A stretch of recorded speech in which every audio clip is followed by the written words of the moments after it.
The history of our story began long ago.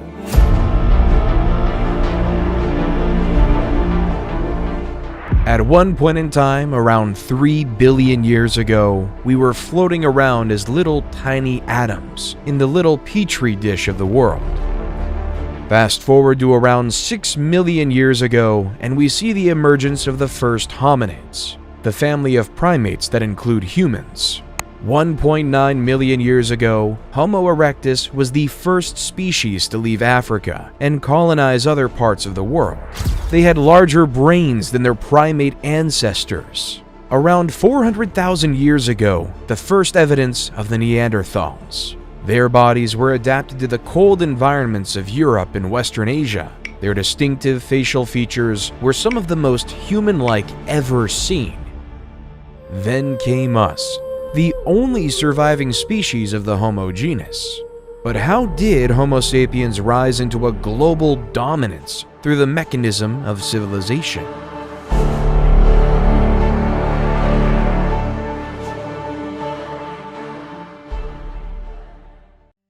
We begin our story in the fertile lands of Mesopotamia in 4000 BCE. Nestled between the great Tigris and Euphrates rivers in the Sumerian city of Uruk. Instead of relying on hunting and gathering like our ancestors of the past, the citizens of Uruk were able to develop a way to harvest cereal grains like wheat and barley. However, turning cereal grains into edible foods took a lot of work.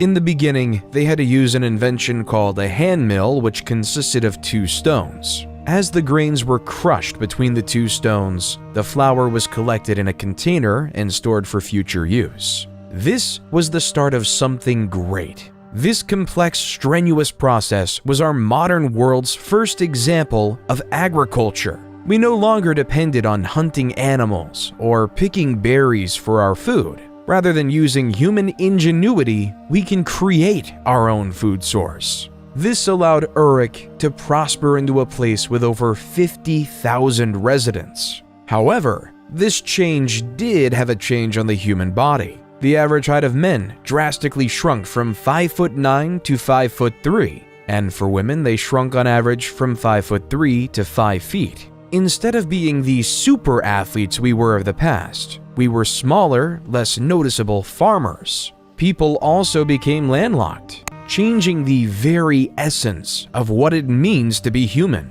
In the early 3000 BCE, according to legend, King Gilgamesh began his rule as a Sumerian king of his region. One of the world's earliest poems, the Epic of Gilgamesh, describes the story of Gilgamesh and his quest for immortality. He meets a wise traveler named Utnapishtim, who tells a story of a great flood sent to destroy the world. Towards the poem's end, Gilgamesh says, "Life which you look for, you will never find. For when gods created man, they let death be his share, and life withheld in their own hands." However, by the end of 3000 BCE, the Akkadians ousted the Sumerians. Sargon the Great took power and conquered all of Sumeria.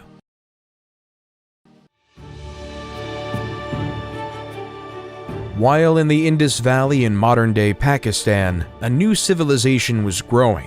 The Indus Valley civilization, 3300 to 1300 BCE, was most notable for its highly advanced toilet system. The toilets were built with a seat and a chute that led to the underground drainage system. The sewage was then carried away from the homes through a network of covered drains, preventing disease spread. The waste was treated and disposed outside of city limits, helping to keep the cities clean and hygienic.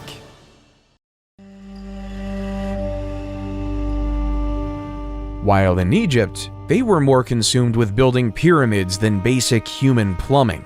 This was because, in ancient Egyptian religion, it was believed that when a pharaoh was to die in the physical world, his spirit would continue to live on in the afterlife, in which they would continue to rule in perpetuity, and where they would be worshipped by the living. Inside these pyramids, the pharaoh's body was carefully mummified, a process believed to preserve his physical form and help ensure his spirit's journey to the afterlife. The pyramid was also filled with offerings and treasures intended to provide the pharaoh with the resources he would need in the afterlife. Every pharaoh wanted to make sure they were immortal. They wanted to succeed in the afterlife. They wanted to be worshipped forever. That's why it was an utmost priority for Egyptian pharaohs to build pyramids for themselves when laid to rest. It started when Pharaoh Djoser, 2667 to 2648 BCE, built the Step Pyramid at Saqqara, followed by Sneferu, 2613 to 2589 BCE, who built several pyramids, such as the Bent Pyramid and the Red Pyramid. Then came the pharaoh Khufu, 2589 to 2566 BCE, who built the famous Great Pyramid of Giza in a labor-intensive 20-year process, one that the world still marvels at today. Khufu was then followed by pharaohs Khafre and Menkaure, who built the slightly smaller second and third pyramids of Giza respectively.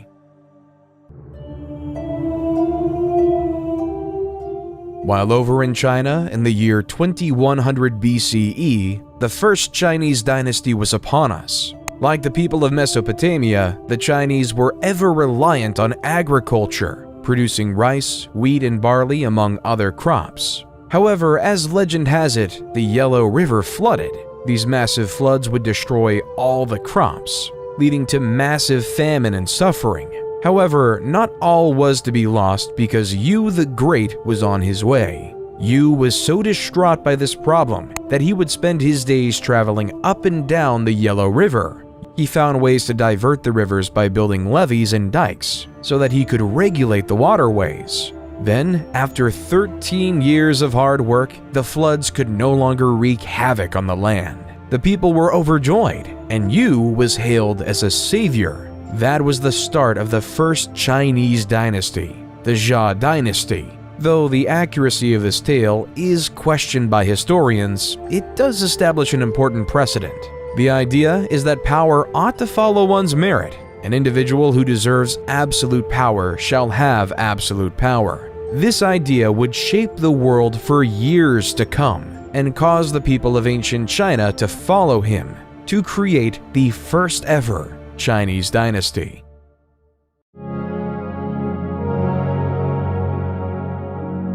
While back over in Mesopotamia, around 1772 BCE, a Babylonian king named King Hammurabi created the basis of the legal system as we know it today. Hammurabi ordered the creation of a 7-foot-tall, 2-foot-wide stone slab. Written on it was a system of 282 laws that each citizen of his kingdom was to follow. Such laws included various laws such as Law 1, if a man brings an accusation against another man, charging him with murder but cannot prove it, the accuser shall be put to death. Law 196, if a man destroys the eye of another man, they shall destroy his eye. Law 197 says, if he breaks another man's bone, they shall break it. Law 199, if he destroys the eye of a man's slave or breaks the bone of a man's slave, he shall pay 1/2 his price. However, what King Hammurabi did was create a society based on laws.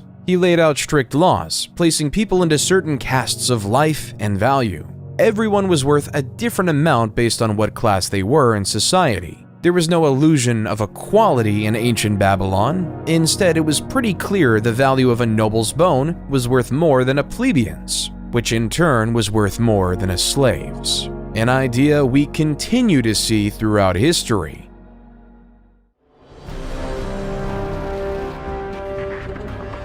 While in modern-day Turkey, a lesser-known civilization came to power. The Hittites Empire under the charismatic rule of the leader Labarnus, 1680 to 1650 BCE. He was a skilled ruler with a single vision in mind, uniting the Hittite city-states under a single rule.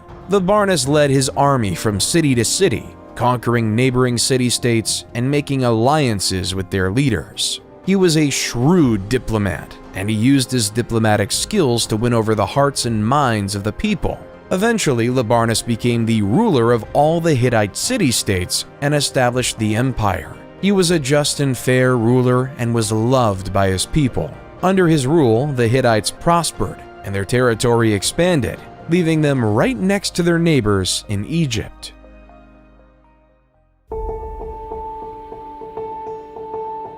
while in modern-day Greece, a collection of city-states emerged on the European continent. Mycenae in Greece, 1600 BCE to 1100 BCE, was dominated by an elite warrior society and consisted of a network of palace-centered states that developed rigid hierarchical, political, social, and economic systems. At the head of this society was the king. However, unlike a unified civilization, each city was on its own. A city-state is a city that, with its surrounding territory, forms an independent state. The development of city-states such as Troy, Mycenae, and Pylos start to grow. The first remnants of the Greek written language, known as Linear B, also started to emerge. The first record of any Indo-European Greek record we have today.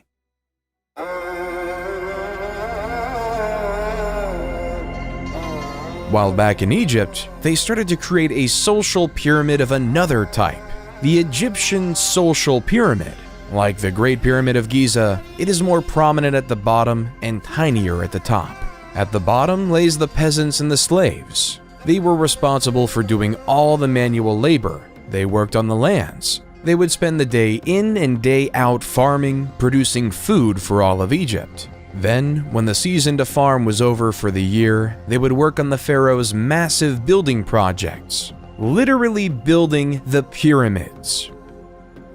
Slightly above the slaves came the artisans. They were the stonemasons, the plasters, and the sculptors who created the exuberant art the wealthy desired, and for Egypt is most known for today. Then came the merchants, who spent their days navigating the Nile, trading gold, papyrus, and linen to anyone who could afford it. They were well respected and able to make a healthy profit by selling. Then came the scribes. These masters of the world would go to specialized scribe schools just to master the language of ancient Egyptian hieroglyphics. In practical use, these scribes took account of the stores of food, various tax documents, and even the daily lives of the pharaoh. After the scribes came the soldiers. The soldiers were tasked with protecting the Egyptian empire. They dedicated their lives to defend or make preemptive strikes against their enemy. Generally, they were well fed. Then, near the top, came the bureaucrats. These high-ranking government officials did essential tasks at the top of society, like the viziers, who ran the logistical tasks necessary to run a civilization. The priests oversaw taking care of the temples to ensure the gods were well cared for. The nobles oversaw specific regions of the empire and kept order in said regions. At the top, the purpose of everyone below was the pharaoh, the king and the mediator between the gods and the world of men.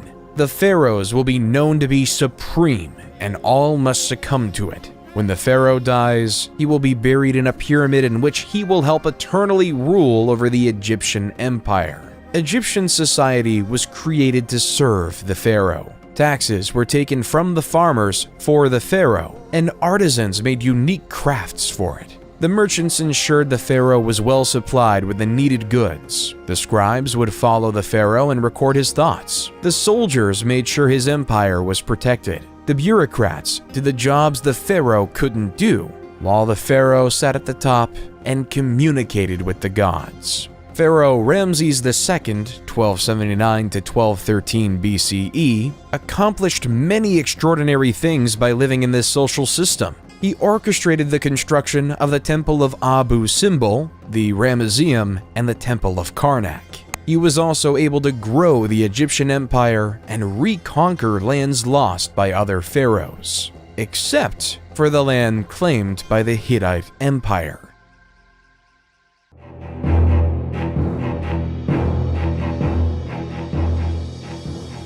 The Hittite king of the time, Mtwali II, 1295 to 1272 BCE, was notorious for ordering his troops to attack his Egyptian neighbors. Following the example of Libarnus, Mtwali wanted to unify the world under Hittite rule. However, Ramses had enough. Other pharaohs in the past have tried to stop the Hittites, but he knew if his empire was to ever succeed, he needed to attack back. His target is the city of Kadesh. Ramses rode in on his chariot with 4 divisions of 20,000 men ready to dominate and kill Mtwali. However, the Hittites already knew of the incoming Egyptian invasion through espionage. They fortified their city with 40,000 of his own men. A war was about to commence. Ramses decided to split up his divisions to force Mutawalli out, but yet Mutawalli never did. A gruesome mistake. Splitting up his forces left him exposed, unable to get an advantage, allowing Mutawalli and the people of Kadesh a chance for victory. Historians believe that all they did was come out from the fortification of Kadesh and trap Ramses II's forces in his army by the river. But yet, for some unknown reason, they never did, leaving the Battle of Kadesh to end in a draw. After the battle, though, both sides decided it would be best to stop attacking each other, that they should live in peace and unity in this world. Then, after the death of Mutawalli, the new king Hattusili III took the throne of the Hittite Empire. Through the means of messengers in the year 1258 BCE, both Ramses and Hattusili signed the first peace treaty to ever exist. Reading in part, Ramses the Great King, the king of the country of Egypt, shall never attack the country of Hatti to take possession of a part of this country. And Hattusili, the great king of the country of Hatti, shall never attack the country of Egypt to take possession of a part of that country.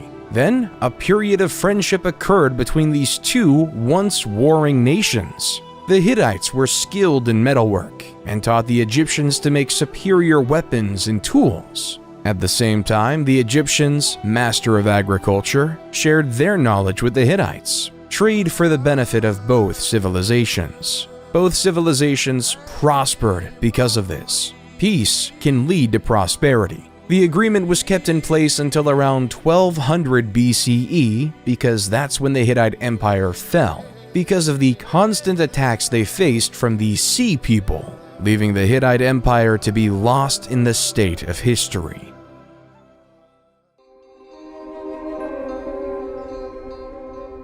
While on a continent far away, the first civilization in the Americas was taking foot in modern-day Mexico. The Olmec civilization, 1200 BCE to 400 BCE, is often considered the mother civilization of Native American civilizations. However, sadly though, not much is known about them, mainly due to their writing in a hieroglyph historians still can't decipher. One of the few remains we have are these 17 colossal stone heads. In Mesoamerican culture, there is this belief that the head alone could contain an individual's emotion, experience, and soul. We may not know their leaders' names like of other civilizations, like Ramses and Hammurabi. When looking through the eyes of a stone head, we can still feel their presence. And in some ways, they remain immortal, enshrined in history, for one day we may learn who they are.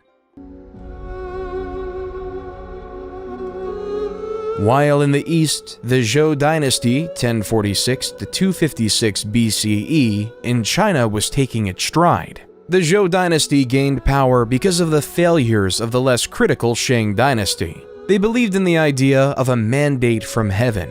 This resulted in 4 principles in the Chinese dynastical structure that would be repeated repeatedly. 1. Heaven grants the emperor the right to rule. 2. Since there is only one heaven, there can only be one emperor at any given time. 3. The emperor's virtue determines his right to rule. And 4. No one dynasty has a permanent right to rule. A ruler in dynasty could lose the mandate from heaven, and the heavens weren't always on the side of the rulers. Over time, it will fade into another dynasty. The heavens would send signs of droughts, famines, floods, and earthquakes across the land, signaling they'd lost the blessing from above.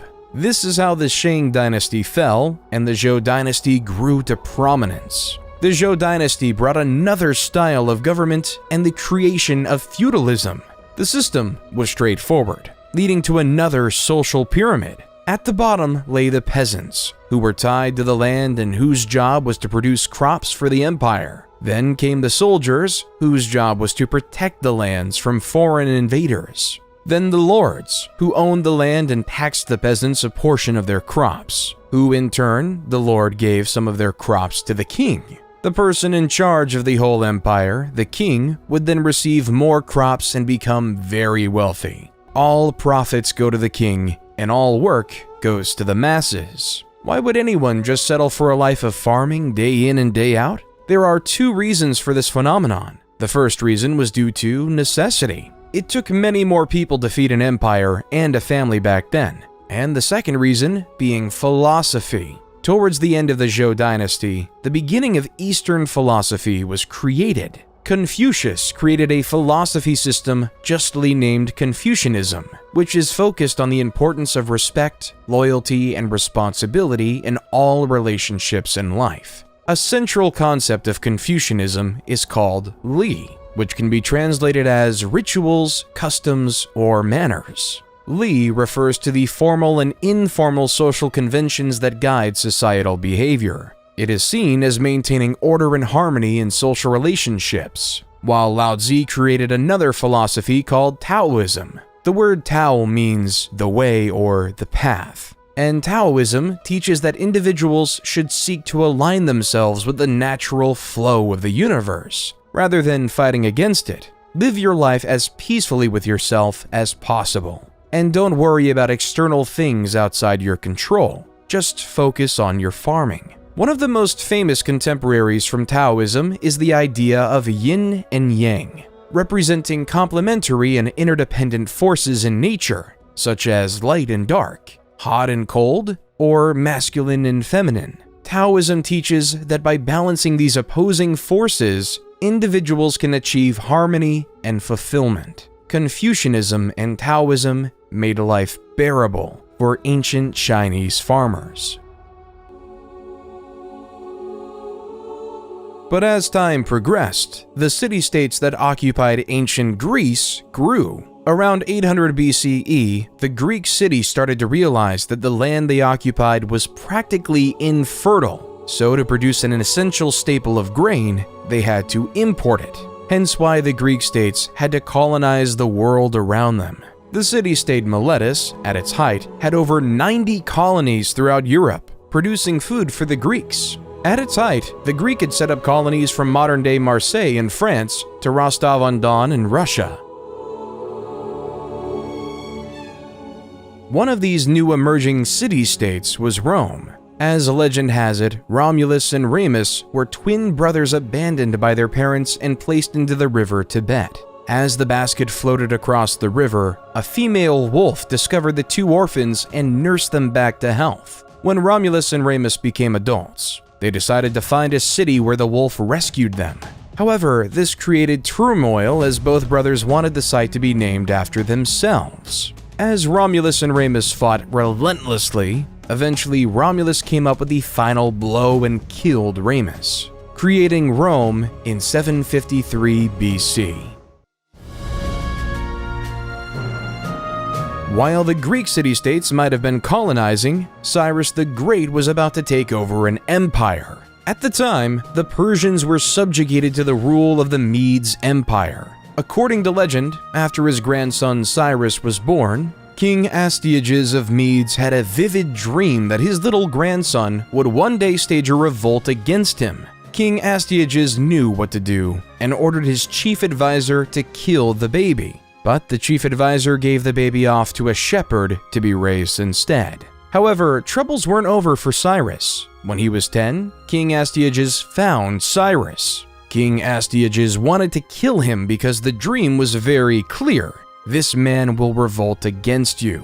Yet, against his better senses, Cyrus was allowed to live. King Astyages' biggest mistake. When Cyrus was a man, he gathered his army and revolted against his maternal grandfather. The two, but as prophecy had it, Astyages surrendered in 550 BCE. However, Cyrus wasn't done conquering. He conquered Babylon and became the supreme ruler of Mesopotamia and even the Indus Valley civilization. The world was in Cyrus's hand. Cyrus then took over the Greek colony of Ionia in Asia Minor, leading a great Persian empire, and then he died, leaving it all in the air for the next great Persian king, Darius the Great. While back in Greece, various city-states started to gain power, but two were at the forefront: Sparta and Athens. Sparta was a military powerhouse. The famous Spartans believed everything should focus on physical strength and war. When a new young Spartan was born, it would be slaughtered if it didn't look healthy. Boys were taken from their families at a young age and were trained to become soldiers. The brutal training included physical conditioning, weapons training, and harsh living conditions. The entire life of a Spartan was to win a war. Their society reflects it with three main groups. The ruling class consisted of aristocrats who held political power, the free non-citizens who were not allowed to participate in government but were still expected to serve in the military, and the Helots, a group of enslaved people that provided labor for the Spartan state. Life in Sparta was harsh, brutal, and militaristic. While their neighbors up north were experimenting with this idea of democracy, Athenian democracy was a highly complicated mess. There were two branches, the Council of 500 and the Assembly. The Council of 500 was selected randomly by a process known as sortition. Athens itself was made up of 10 different tribes. Each tribe was responsible for providing 50 citizens to serve for 1 year in the Council of 500 via random selection. Each eligible citizen would be given a personalized token. Those tokens were inserted into a particular machine called a clariterion.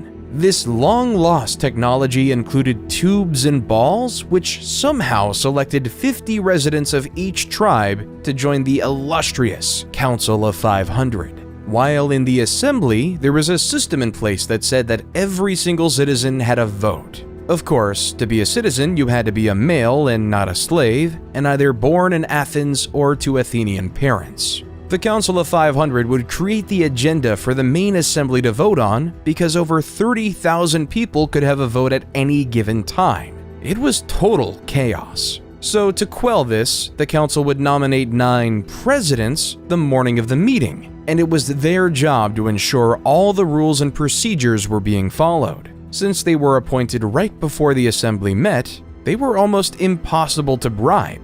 Somehow, the assembly would loudly vote on whether a bill would pass. They would vote on matters like appointing generals, various laws, and other government bureaucracy. However, not everyone liked this Athenian democracy. The famous Greek philosopher Plato thought the idea was barbaric. In Book 6 of his seminal book, The Republic, Plato writes, "The true navigator must study the seasons of the year, the sky, the stars, the winds, and all the other subjects appropriate to his profession if he is really fit to control the ship.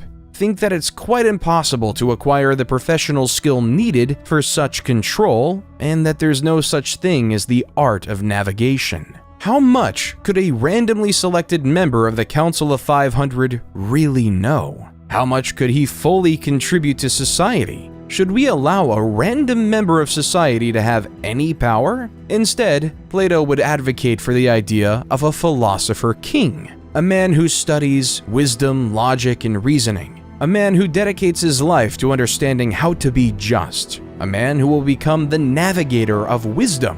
Plato would rather say, the society we have described can never grow into a reality or see the light of day, and there will be no end to the troubles of the states, or indeed, my dear Glaucon, of humanity itself, till philosophers become rulers in this world, or till those we now call kings and rulers really and truly become philosophers, and political power and philosophy thus come into the same hands. There's just one issue with Plato's quote. Every leader thinks they're a philosopher king. Everyone thinks their thoughts are the best. Everyone thinks their ideas are the wisest. From Yu the Great in China, to Labarnus of the Hittite Empire, to Siddhartha Gautama of the Kingdom of Magadha in India.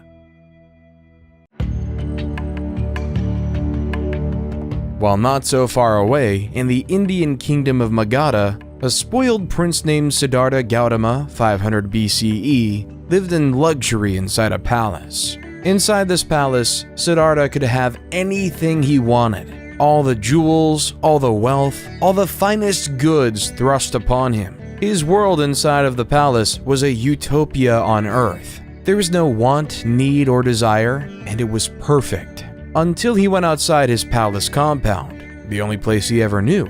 As he took his first steps outside of his palace, what he saw struck a chord. He saw an old man dying right on the street in front. He realized that the human experience wasn't something that was perfect and sublime. Instead, it was death. As Gilgamesh realized many years ago, this was an inevitable part of the human experience. Siddhartha left his life of luxury behind and began a quest for knowledge and enlightenment. He studied with spiritual teachers and meditated for many years, searching for answers to life's big questions. Finally, after 6 years of seeking, he sat down under a fig tree and meditated until he achieved enlightenment. Enlightenment is a state of inner peace, in which one has transcended the limitations of the ego and is in touch with a universal consciousness or divine essence. It isn't a fixed and permanent thing, but rather an ongoing process of growth and development. But under that fig tree, Siddhartha became known as the Buddha, or the Awakened One. He would spend the rest of his life traveling the countryside, becoming close to the Enlightenment.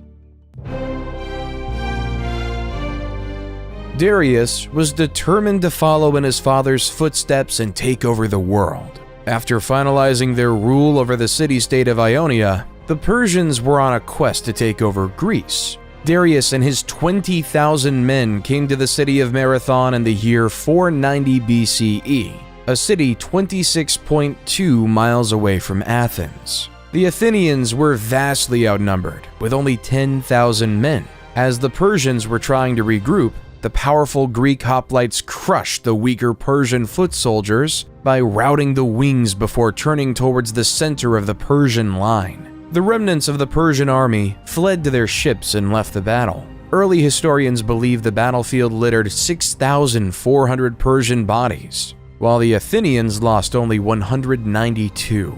So the Persians retreated, and an Athenian messenger named Phidippides ran the 26.2 miles from Marathon to Athens, exclaiming with joy how the Athenians just beat the mighty Persian Empire. All of Athens went crazy with this fantastic news, hence leading the Phidippides' historic trek to be sketched into history as the world's first marathon. However, the Persians weren't done, even with Darius I dying of mysterious circumstances. His son, Xerxes I, took over the crown and wanted to complete his grandfather's legacy.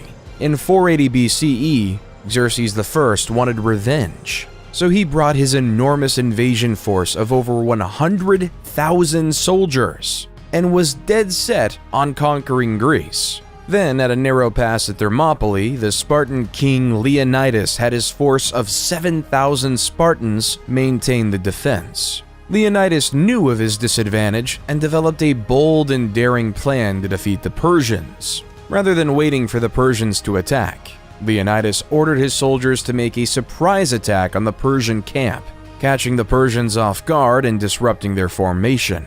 Despite their success, the Greek army was ultimately overwhelmed by the Persians, who attacked from all sides and eventually broke through the Greek defenses. Leonidas and his soldiers fought with courage and determination. Still, they were ultimately defeated. Then came the Battle of Salamis, where the Greeks could change the tilt of the war in a naval battle between the 500 Persian trireme and 300 Greek trireme. It didn't look good for the Greeks. Still, the great Athenian general, Themistocles, employed his plan to move the Persian fleet into the narrow straits of Salamis and hit the enemy fleet so hard that it had nowhere to retreat. After a massive sea battle, Themistocles won Greece the victory and changed the face of the war. The Persians still had their goal: conquer the Greek city-states. Xerxes had returned to Persia, leaving Persian General Mardonius in charge of the Persian force for most of the significant battle yet. After diplomatic talks ceased, Persia knew they had to attack. As the Persians sent their troops to Plataea, the Greeks knew they had to work together. With 30 various Greek city-states working together, they were able to field a massive 110,000 hoplite army with the primary purpose of defeating Persia, though that was nothing compared to the estimated 150,000-man army of Persia. The battle was fierce and intense, with both sides fighting with ferocity and determination. The Greek hoplites continued to be effective against the Persian cavalry and archers. The Greeks also strategically used the terrain, fighting on a slope that helped offset the Persian numerical advantage. In the end, the Greeks defeated the Persian forces and secured a decisive victory. The Persians suffered heavy losses, and Mardonius was killed in the fighting. The Battle of Plataea marked the end of the Greco-Persian Wars and the Persian threat to Greece.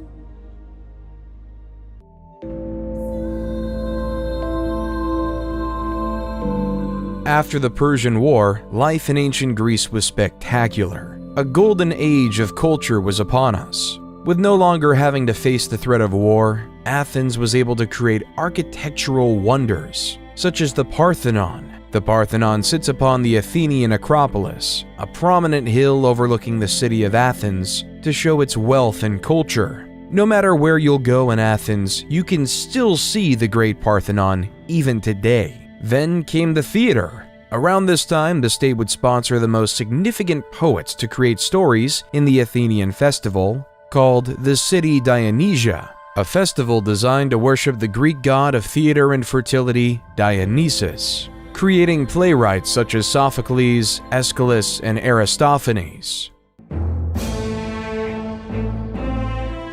States were hungry for power. Athens was recruiting city-states into their Delian alliance, while Sparta was recruiting city-states into their Peloponnesian alliance. Both Sparta and Athens felt like they should control the city of Korkia, hence why in 434 BCE, war was upon the Greek peninsula, resulting in naval battles such as the Battle of Siblos and the Battle of Pylos. By 421 BCE, a short peace was negotiated. However, this peace would not last, and Athens had their eyes on Sicily. Initially, the expedition was going well. The Athenians established alliances with several Sicilian cities, and won several minor skirmishes against the Sicilian forces. But soon, Alcibiades, one of the greatest naval generals in history, was recalled to Athens to face charges of sacrilege. The Athenian fleet was left without his leadership. In his absence, the expedition began to unravel. The Athenians could not take the city of Syracuse, which had fortified its defenses and was well prepared for a siege. The Sicilians were aided by reinforcements from Sparta, which saw an opportunity to strike a crippling blow against its arch-rival Athens. The Athenians suffered from a lack of supplies and were plagued by disease. At the same time, the Syracusans launched a series of surprise attacks and ambushes. Finally, after months of grueling fighting, the Athenian fleet was destroyed in a decisive battle. Thousands of Athenians were killed, and many more were captured and enslaved. A decade after that, Athens fell to the Spartans. The age of legendary Greece was now over. Both Athens and Sparta were significantly weaker, never to regain the same power they once had, leaving the world ready for a philosopher king to conquer it all. Then, in the east, the mandate of heaven was up.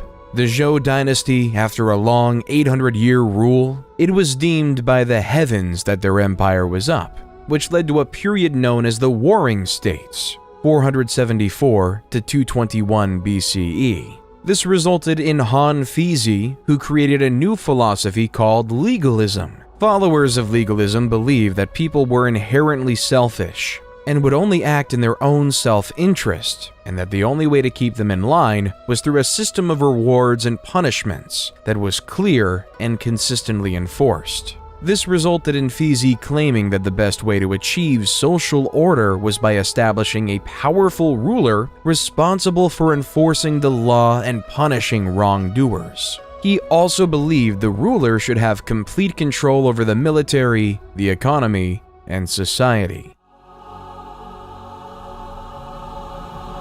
While in the heart of the Oaxaca region of Mexico, the Zapotec civilization started to flourish. The capital city of Monte Alban was being built on a mountaintop overlooking the entire Oaxaca Valley. Perched on the mountaintop overlooking the Valley of Oaxaca, the city was home to a ruling elite who oversaw a hierarchical social structure that included middle-class artisans and lower-class farmers. The people of the Zapotec civilization were known for their innovative agricultural practices, including the cultivation of maize and other crops, which sustained their communities in times of drought and other environmental pressures. They also developed an early writing system, which used a combination of symbols and glyphs to represent words and ideas. They developed an advanced calendar system based on 260-day and 365-day solar cycles.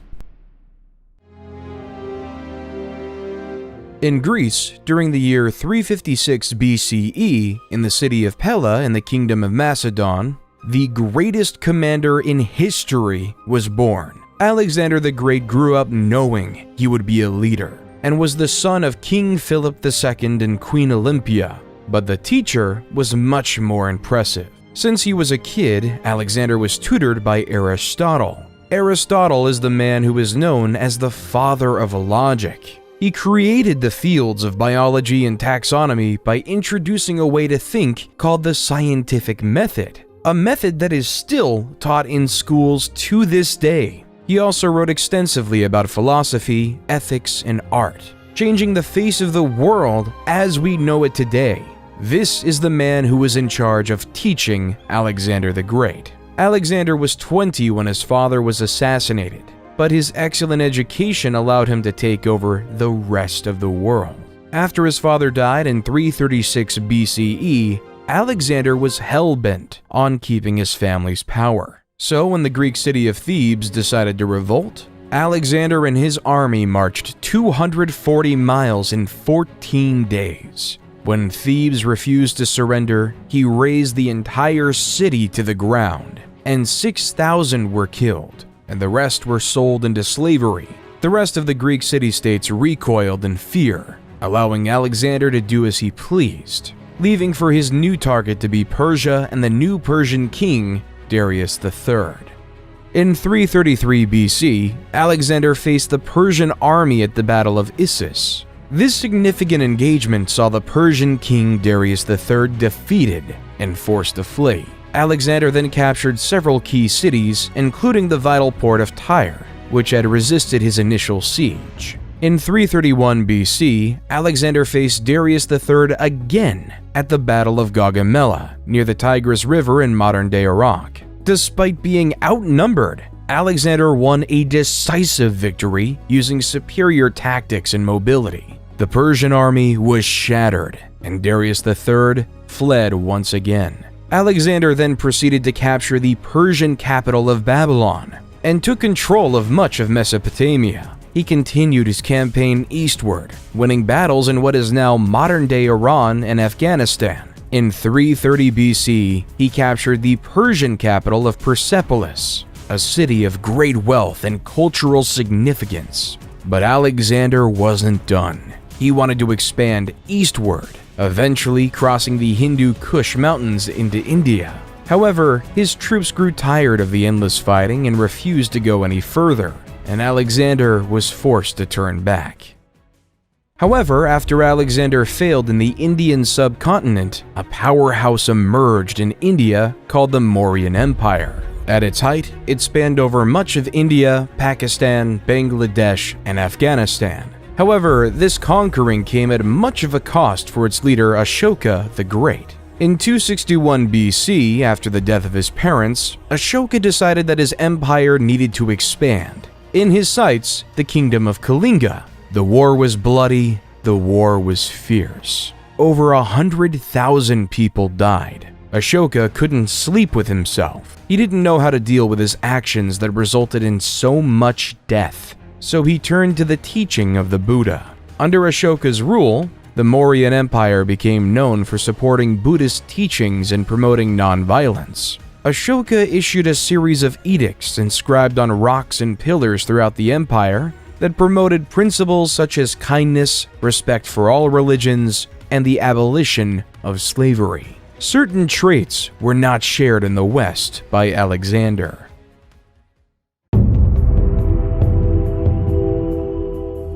In the West, it was deemed honorable to die in combat, and a hero's death would be remembered forever. A farmer will die in anonymity. Alexander died a few years later in Babylon at the age of 32. Throughout his expedition, Alexander was spreading Greek ideas founded by his once wise teacher, bringing the rise of Greek ideals across the land, starting the seeds of the Western cultures we see today. Once Alexander died, his empire just could not sustain itself. His generals feuded as to who should be the leader of this great empire. Everyone wanted power, yet in fighting, left to waste in oblivion. Eventually, in 323 BC, after senseless wars, the Greek generals divided the world into three major empires: the Ptolemies in Egypt, the Seleucids in the east, and the Antigonids in Greece.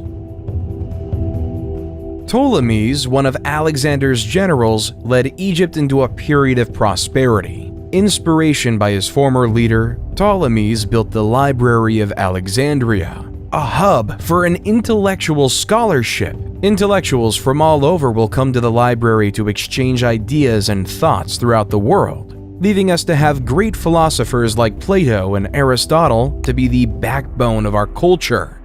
While the general Seleucid was given the keys to the city of Babylon. Babylon at this time was a cultural hub melting Greek, Persian, Indian, and Central Asian cultures. Seleucid, though, preferred Greek ideas and Greek language. The Seleucid Empire was at its height during the reign of King Antiochus III, 223 BC to 187 BC. Under King Antiochus III, the Seleucids encompassed a vast territory from modern-day Turkey to modern-day Pakistan, one of the largest empires on record until the rise of the Romans. While the Antigonids did not have nearly as much success. By the time Antigonids I took power, the Greeks were just a shell of what they once were. The age of the Greeks was behind us. The Ptolemies, the Seleucids, and the Antigonids went astray from the Roman Empire. However, for Rome to rise, it had to face a powerful foe, Carthage. Both Rome and Carthage had a desire for the same city-state, Mycenae, on the island of Sicily. This would give either civilization a foothold to grab power in the Mediterranean. The First Punic War was upon us, and after 20 years of fighting, in the year 241 BCE, and the defeat of Carthage, the Treaty of Lutatius was signed. The peace, though, was short-lived. In 218 BCE, the Second Punic Wars began when the Carthaginian general Hannibal invaded Italy with his army, including elephants, to conquer Rome. Hannibal won several early battles, including the Battle of Cannae in 216 BCE. Still, he was ultimately defeated by the Roman general Scipio Africanus at the Battle of Zama in 202 BCE. The war resulted in the complete defeat of Carthage, which was forced to cede its territories to Rome, and the end of the Carthaginian Empire. There was no doubt in the world anymore that it was time for the Romans to take charge in the West. While in the East, after the end of the Warring States period, Qin Shi Huang and the Qin Dynasty were an absolute power. 221 BCE to 206 BCE, Qin was determined to turn diverse China into a unified Chinese empire. He divided the lands into 36 command areas supervised by a governor, military commander, and imperial inspector. It was expected that you followed the will of Qin, or else you would face harsh penalties. The basic ideas of legalism in action, strong government, harsh laws, and inheriting knowing that humans were necessarily selfish. However, their mandate from heaven ran quite quickly. After Qin Shi Huang's death, China was in turmoil with another dynasty on foot. Liu Bang, leader from 206 to 195 BCE, after leading a revolt against the Qin, was declared emperor of the new Han Dynasty. Instead of following the strict legalistic mindset of the Qin, Liu decided to set his empire as a Confucianist paradise. The ideals of moderation, virtue, and piety, as set through Confucianism, were marched throughout the empire, weaving the cocoon of a powerful dynasty. During the Han Dynasty, the production of silk was ever increasing, and the idea of profits was in the minds of all. So in 138 BCE, Emperor Han Wu sent an imperial convoy to make contact with cultures of Central Asia and the Mediterranean. Then, after the routes were established, Chinese merchants and traders would bring their silk across the Silk Road to the Middle East and eventually Europe, where it would be sold at high profits, though in the beginning the route was relatively short. Because in 97 BC, Ambassador Kan Ying was sent to Rome with gifts of silk for their empire. However, Kan only got as far as Mesopotamia because he was told by the Parthians, the dominant empire in Iran at the time, that the journey would take years. Little did Kan know that he was misinformed, that the journey would have been relatively shorter, but the Parthians wanted to keep their spot as the middlemen. They did not want China and Rome to have contact with one another, creating a system of three empires smushed right up against each other: Rome in the west, Parthians in the center, and China in the east. Then in 86 BCE, Greece, already being weakened by the conquest of Alexander the Great, was now the target of the Roman Empire. General Lucius Cornelius Sulla led an army of legions to the forefront of Athens. He besieged Athens for several months, brutally torturing the citizens within. Eventually, when Athens fell, he ordered his soldiers to loot and pillage the city, destroying many important cultural treasures. This takeover cemented Rome as a superpower. Athens no longer had the power, but rather it was in Rome. While in 63 BCE, General Pompey was tasked with capturing Jerusalem and the region of Galilee, the Romans quickly captured the cities, forcing Galilee to be placed under Roman rule, including a small village called Nazareth. The Romans' desire to expand didn't end in Galilee, though. In 58 BCE, Julius Caesar was appointed governor of the Roman Province of Sicilian Gaul, northern Italy, with the express assignment of conquering the rest of the Gauls. At the time, the Gauls were a group of Celtic peoples who lived in that area that is now France, Belgium, and parts of Switzerland, Germany, and Italy. However, it was Caesar's job to take over these Celtic tribes, while the Gauls, who were insistent on their independence, all had to work together under the leadership of Vercingetorix in a last-ditch attempt to stop the Romans. As Caesar brought his troops to Alesia in 52 BC, war was upon us. Alesia was surrounded by a double wall and a ditch, with additional fortifications on the town's hills. Vercingetorix had gathered a large force of Gallic warriors inside the town. In contrast, Caesar had assembled a sizable Roman army outside the walls. Caesar realized that a direct assault on the town would be complex, so he surrounded the Gallic forces and starved them into submission. He ordered the construction of a series of fortifications around Alesia, including a circumvallation wall that encircled the town, and a second wall and ditch that faced outward to defend against any attempts to break out. Over several weeks, Caesar's forces engaged in a grueling siege of Alesia, with both sides suffering heavy losses. The Gallic warriors inside the town made several attempts to break out, but they were repelled by the Roman forces. The tide of the battle turned in favor of the Romans when a second Gallic army, led by Vercingetorix's ally Commius, attempted to relieve the siege. Caesar sent a detachment of his forces to intercept the Gallic reinforcements. After a fierce battle, the Roman soldiers emerged victorious. With his forces surrounded and facing starvation, Vercingetorix was forced to surrender. He emerged from Alesia and offered himself as a prisoner to Caesar, effectively ending the Gallic resistance to Roman rule. Throughout the next 2 years, Caesar crossed the Gallic Empire, conquering and implementing it into Rome. The Gauls were implemented into Rome, even gaining citizenship within the empire. However, the Senate was not happy with Caesar. Even though he had great success against the Gauls, the Roman Senate wanted him to stop. They did not like the popularity Caesar was gaining, nor the power he was controlling. So the Roman Senate called upon Caesar to resign his command and disband his army, or risk being declared an enemy of the state. This led Caesar to an essential choice to make. Will he either follow the will of the Roman Senate or ignore them and start a bloody civil war? Roman law at the time prohibited any general from crossing the Rubicon River and entering mainland Italy with a standing army without the expressed permission of the Roman Senate. To do so would be treason, and this tiny stream would reveal Caesar's intentions and mark the point of no return. Civil war was imminent as Caesar and his army marched over the Rubicon. Battles in Corfinium and Pharsalus showed the Senate that Caesar was a worthy foe, so the Roman Senate appointed his son-in-law, Gnaeus Pompey, to lead the Roman forces against his father-in-law. Both parties knew the importance of Spain,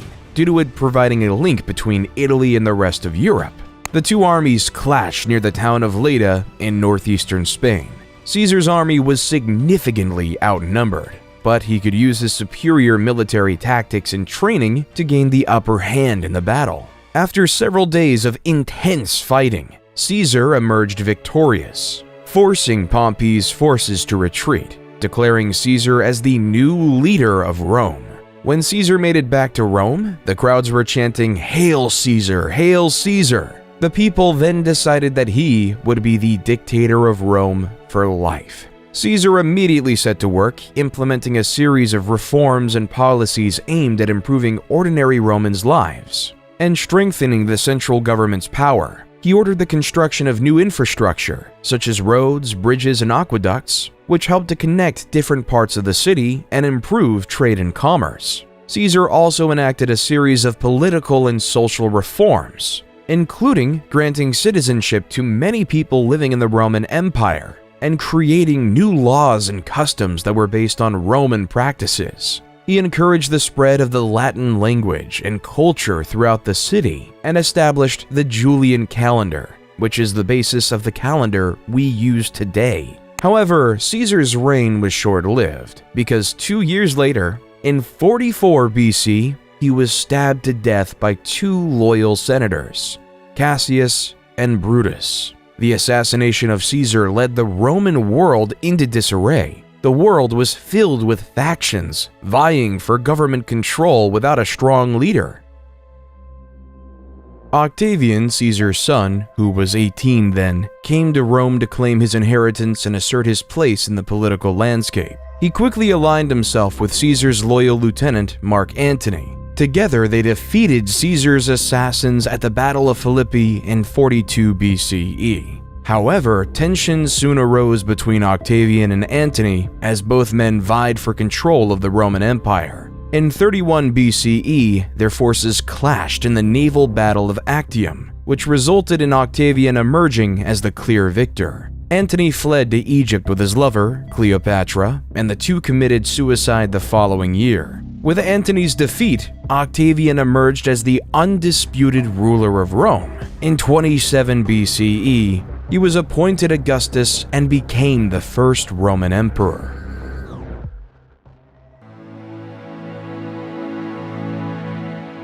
During Augustus's reign, a man who would change the world was born in the Roman-occupied city of Bethlehem, Jesus Christ. The Gospel of Luke says, "In those days a decree went out from Caesar Augustus that all the world should be registered."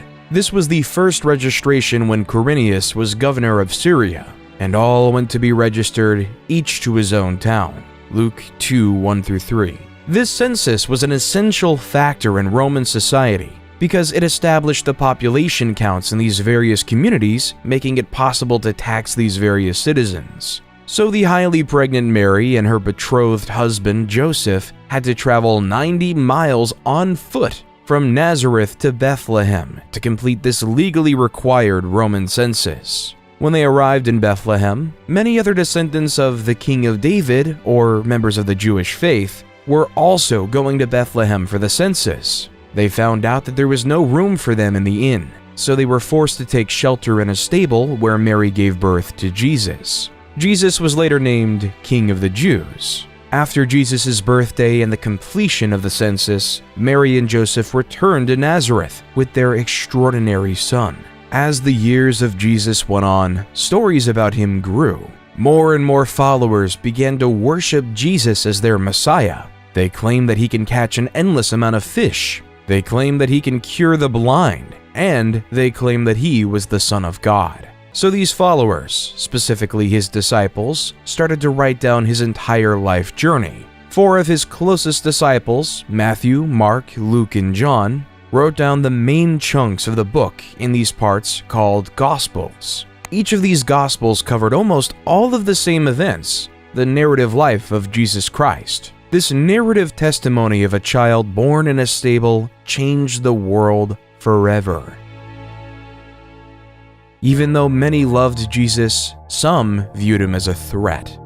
Emperor Tiberius succeeded Augustus and reigned from 14 AD to 37 AD. Tiberius was notorious for his delators, a network of informants rewarded for spying and reporting on suspected traitors and criminals. Criminals reported on by the delators had to face a treason trial, often resulting in executions or forced suicides. His prefect of Judea at the time, Pontius Pilate, was no stranger to the harsh punishment of traitors. As Jesus was influencing more and more people, he became more of a political threat. So, following the guidelines of Emperor Tiberius, Pilate was given no practical political choice other than to execute Jesus on the cross.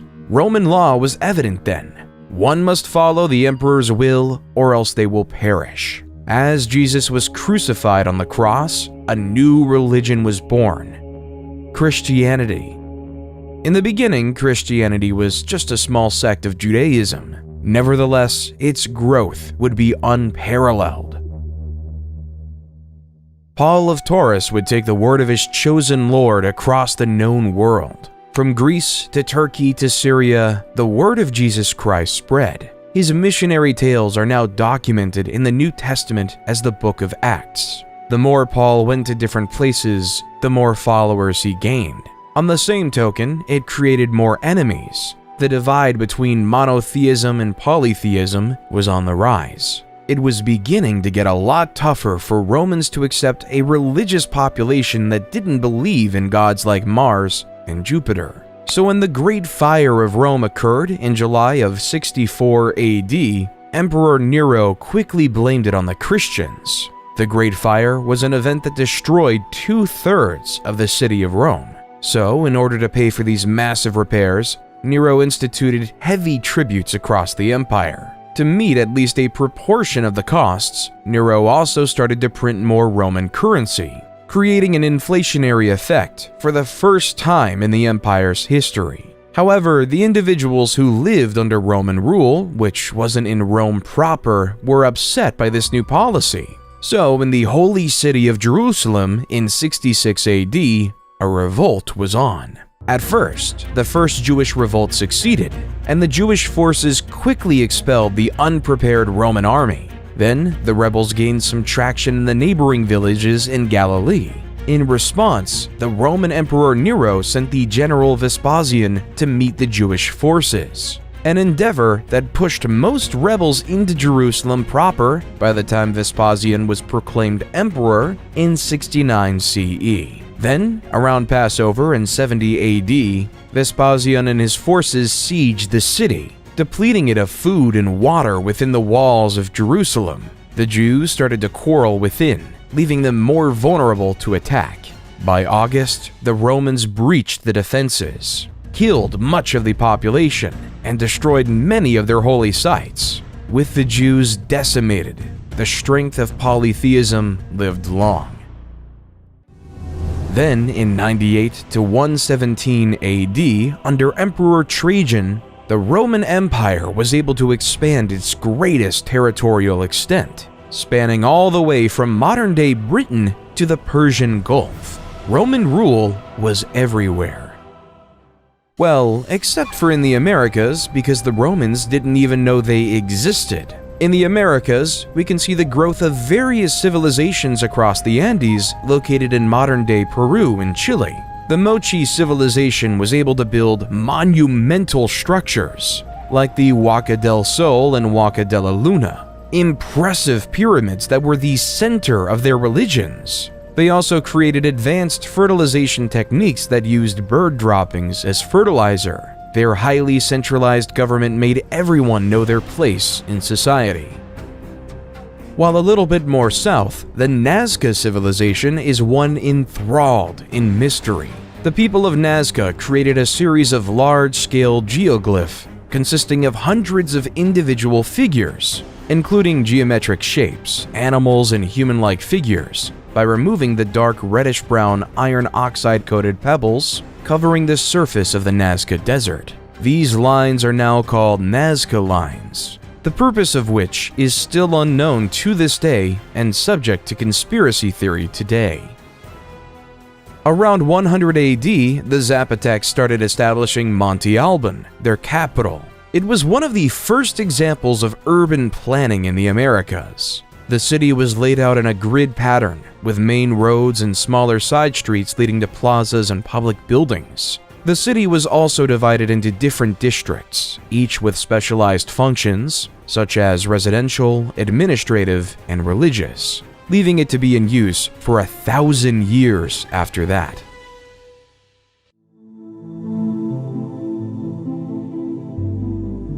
While back in Rome, after the end of Trajan's reign in 117 AD, a new emperor with a purpose was in hand. Hadrian was a man tasked with a near impossible, keeping the massive Roman Empire under one rule. He first had to deal with a crisis with the newly colonized Roman Britain. Like their predecessors in Judea, the Roman Brits did not like being Roman, so they started to cause unrest, and in the eyes of Hadrian, a real threat of revolution was on his mind. So Hadrian had ordered a massive wall, aptly named Hadrian's Wall, which spanned almost coast to coast, keeping it sunk in the conquered people's minds that the Romans were here, staving off revolution in one region. However, in Galilee, things weren't as peaceful. Simon Bar Kokhba led a rebellion of the Jewish people to free themselves from Roman rule.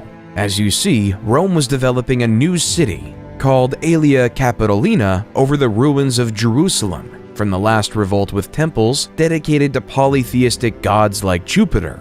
By 132, Bar Kokhba took the bottle of Nasi, head of state. Many Jews regarded him as the Messiah who would save the Jewish people and restore their independence. Kokhba's troops would storm Aelia Capitolina, almost knocking out entirely the Roman garrison controlling the city. Hadrian, though, would not have it, so he sent a force of 120,000 men to the lands of Judea to conquer and force the Jewish people into submission. As Cassius Dio says in the History of Rome, 50 of their most important outposts and 985 of their most famous villages were razed. 580,000 men were slain in the various raids and battles, and the number of those that perished by famine, disease, and fire was past finding out.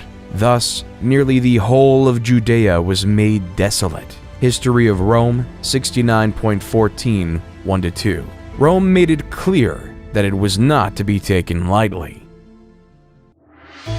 While in China, the message was quite different. The ideas of Buddhism were spreading, along with the Chinese philosophies of Confucianism and Taoism, and built a dynasty. These three philosophies worked together to make the Han Dynasty stronger and more united in many ways.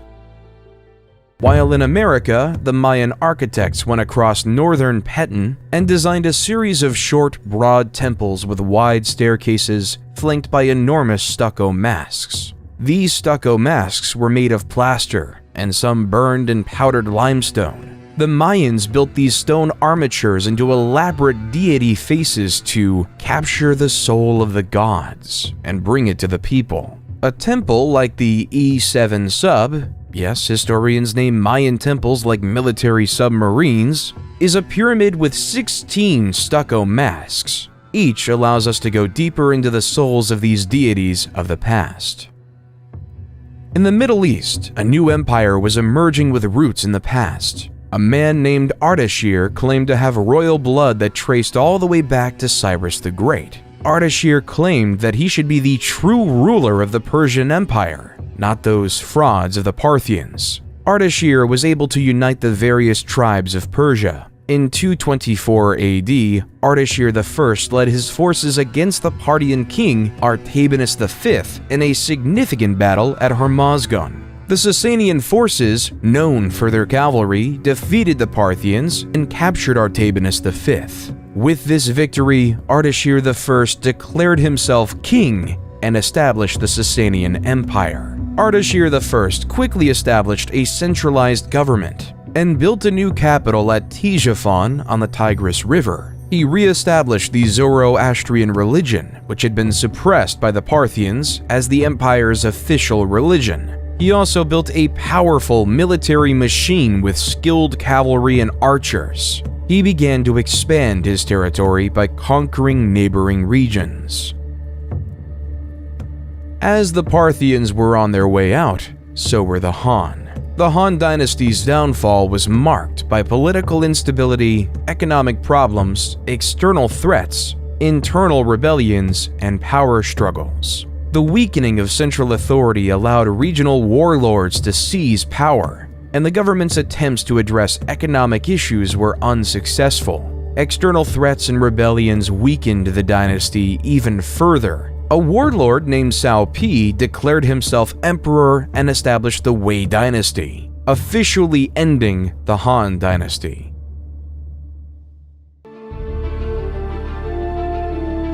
While back in Rome, Emperor Diocletian, 284 to 305, faced a problem.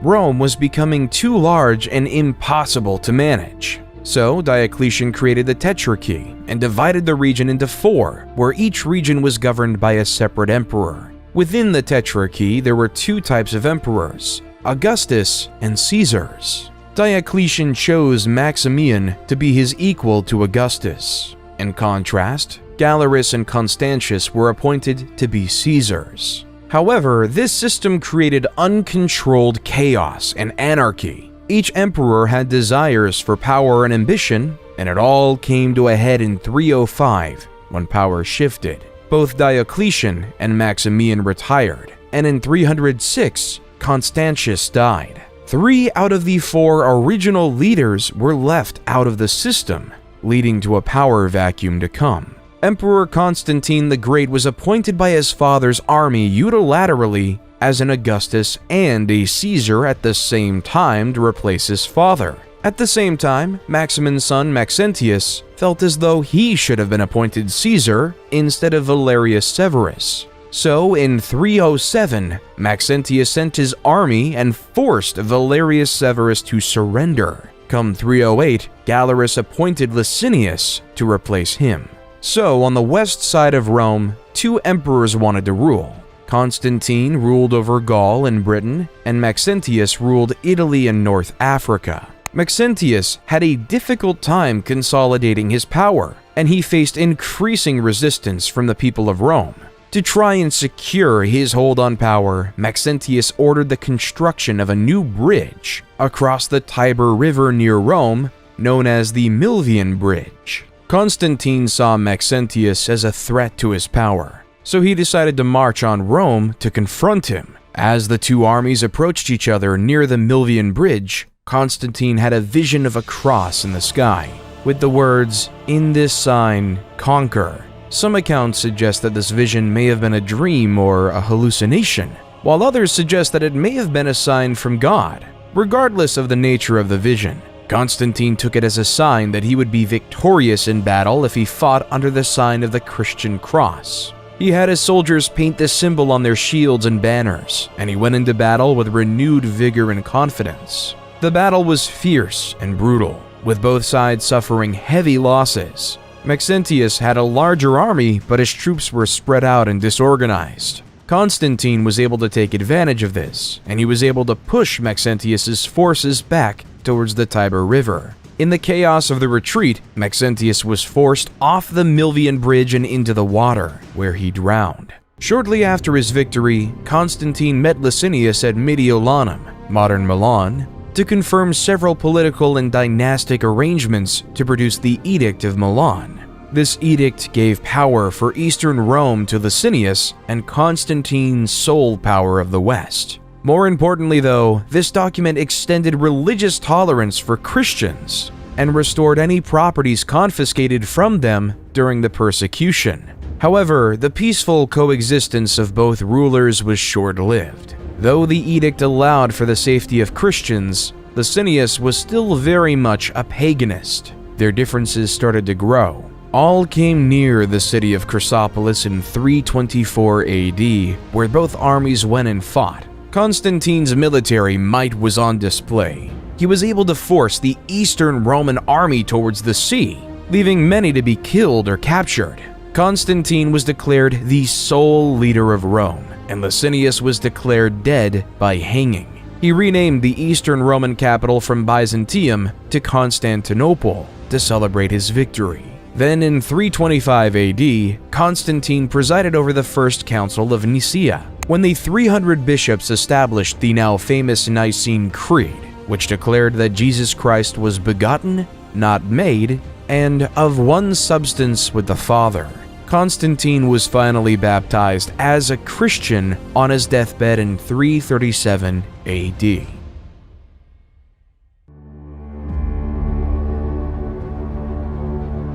Come 370 AD, a new player was on the scenes. The Huns were a barbaric nomadic civilization who were masters of warfare. According to legends, they were taught horsemanship as early as the age of 3.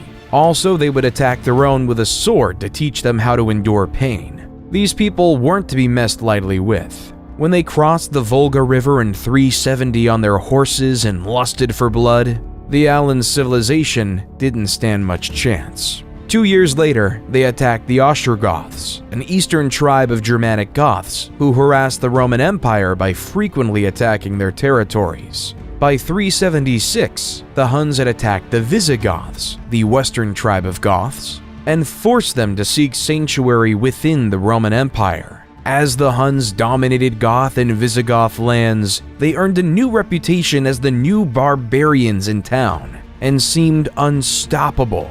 By 395 AD, they began invading Roman domains, and some Roman Christians believed they were devils who arrived straight from hell. The reason they started invading Rome was because of the death of Theodosius the Great. His shining achievement as emperor was keeping the Goths and the Huns at bay. But on death, he decided to follow the ideas of Diocletian and split the empire up again, splitting up control between his two sons, Arcadius in the east and Honorius in the west, making Theodosius the last leader of a united Rome. With Honorius in charge, the incapable general made Western Rome an easy target to be bullied. The Visigoths, looking for a new place to live, had their eyes set on Rome. So throughout the early 410s, the Visigoths ransacked various Roman cities. Then, on August 24th, 410, the Visigoths sacked Rome, taking control of this historic city. It was the first time in nearly 800 years that a foreign army occupied the city of Rome. However, the Visigoths couldn't maintain control of Rome. Instead, they continued to ransack Roman territories until they established their kingdom in 418 in modern-day Spain.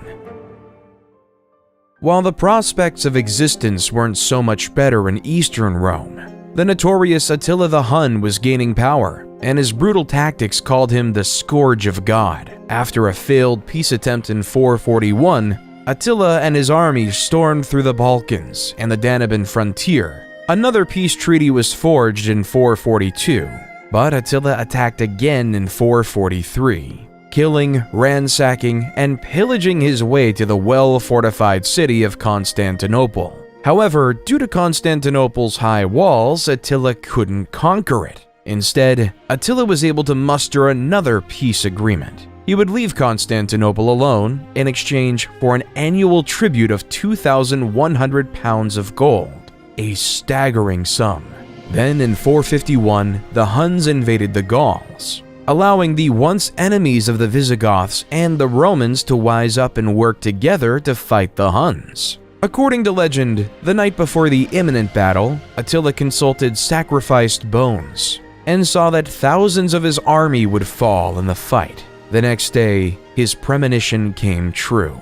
In the Battle of the Catalonian Plains, after hours of ferocious fighting, tens of thousands of soldiers lay dead, giving Attila his first and only military defeat in history. However, even after the loss, Attila and his army marched on and returned to Italy, continuously ravaging the cities. In 452, with Rome in sight, he met Pope Leo I, who acted as an emissary between Attila and Rome. There's no record of what they discussed. Still, according to legend, the apparitions of St. Paul and St. Peter appeared to Attila. They threatened to kill him if he didn't negotiate with Pope Leo I. Attila decided to pull out of Italy and return to the Great Hungarian Plain, whether because of his fear of the Pope and his saintly allies, or because of his troops were stretched too thin and weakened by malaria.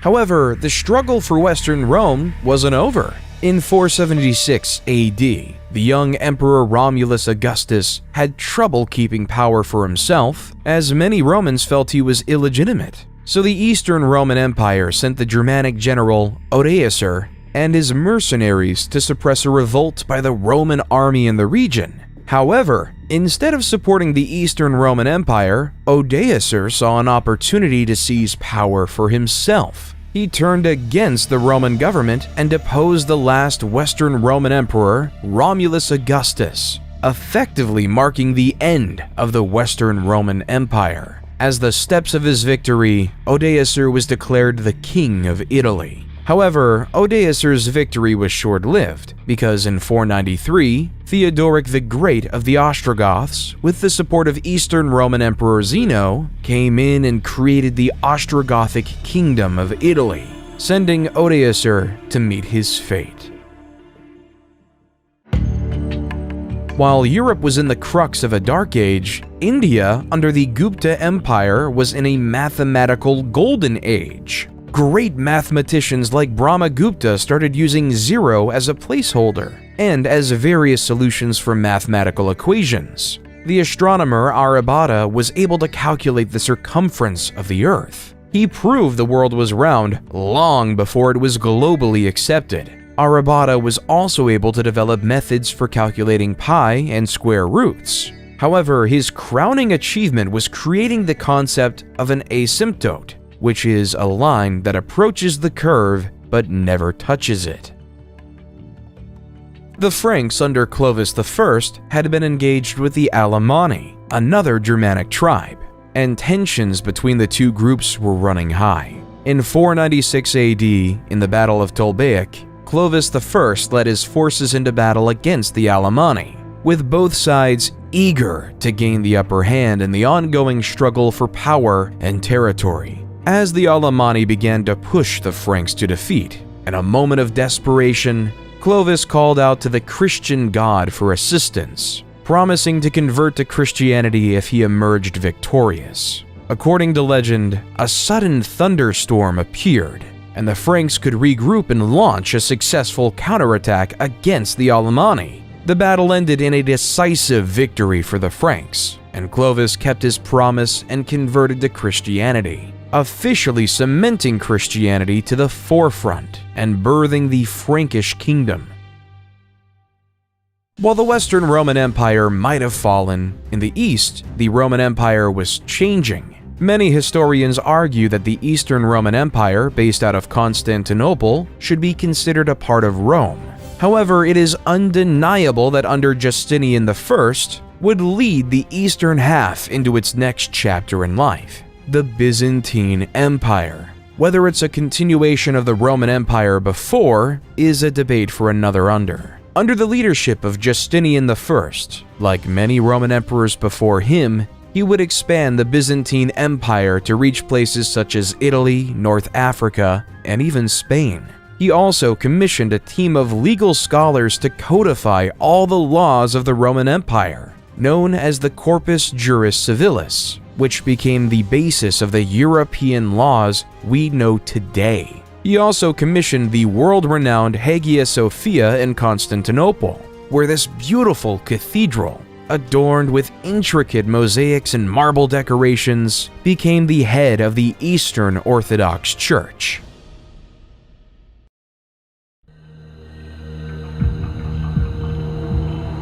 However, Jesus wasn't the only prophet at the time. In the small town of Mecca, a nomadic tribe called the Quraysh gave birth to a man who would change the religious world yet again: Muhammad. Muhammad was orphaned at an early age and was raised by his grandfather and later his uncle. As he grew up, he worked as a merchant, which earned him the nickname Al-Amin, meaning the trustworthy. On one of his pilgrimages in 610, Muhammad meditated in a cave on Mount Jabal Nur. The angel Gabriel appeared and relayed the word of God. Recite in the name of your Lord who creates a man from a clot. Recite, for your Lord is most generous, became the opening verses of Surah, chapter 96 of the Quran. At first, Muhammad was reluctant, not knowing how to disclose this information. However, soon enough, Muhammad began to gather a small following, which was mocked by the pagans of Mecca. However, when Muhammad denounced idol worship, the leader of Mecca knew that he was through. So through the resistance from Mecca, Muhammad and his followers were eventually forced to emigrate to Medina, a city 260 miles away. There, Muhammad was instrumental in ending various civil wars, creating a prosperous Muslim community. Nevertheless, this prosperity would be challenged by the members of Muhammad's old tribe, the Quraysh and their allies, who marched up to Medina with a large army to attack the Muslims. Muhammad devised a plan that they could defend the city if they dug a trench around its perimeter, making it near impossible for enemy forces to penetrate. For several weeks, the Quraysh tried to break through the trench, trying and trying yet again. Eventually, strong wind and heavy rain caused the Quraysh forces to abandon the siege, marking the Muslims as victorious. In 630, the Muslim army marched into Mecca, taking the city with minimum casualties. Muhammad gave amnesty to the enemy leaders who once opposed him, converting most of the Meccan population to Islam. At the time of Muhammad's death, the Muslims had successfully united the Arabian Peninsula under the banner of Islam. After Muhammad's death, a series of caliphs or leaders took over the leadership of the Muslim community, beginning with Abu Bakr, a close companion of the Prophet. Under the leadership of the caliphs, the Muslim community continued to expand its territory, conquering new lands and spreading the message of Islam. At first, Abu Bakr had his eyes set on the Byzantine Empire's provinces of Syria, taking over the crucial cities of Damascus and Jerusalem.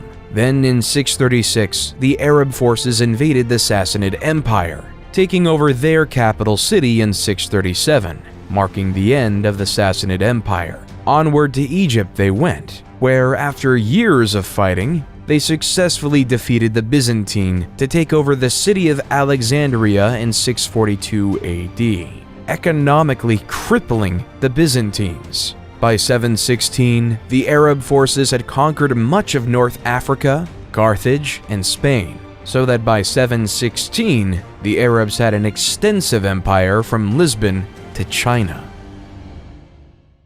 After consolidating their hold on the Iberian Peninsula, the Arabs launched raids into neighboring Francia, modern-day France. In 732 AD, they launched a significant invasion to expand their territory northward. The Arabs' forces, led by Emir Abdul Rahman al-Ghafiqi, quickly conquered several cities in the region, including Bordeaux and Tours. However, Charles Martel, the military leader of the Franks, assembled a large army to meet the Arabs in battle. The battle of Christianity versus Islam. Both empires wanted to keep their own faith. The Arabs wanted to impose their religion onto the Franks. The two forces clashed near Tours on October 10, 732 AD. The battle was fierce and lasted several days, with both sides suffering heavy casualties. In the end, though, Charles Martel and the Franks emerged victorious, and the Arab forces were forced to retreat back to Spain, ending the massive expansion of the Arabic Empire.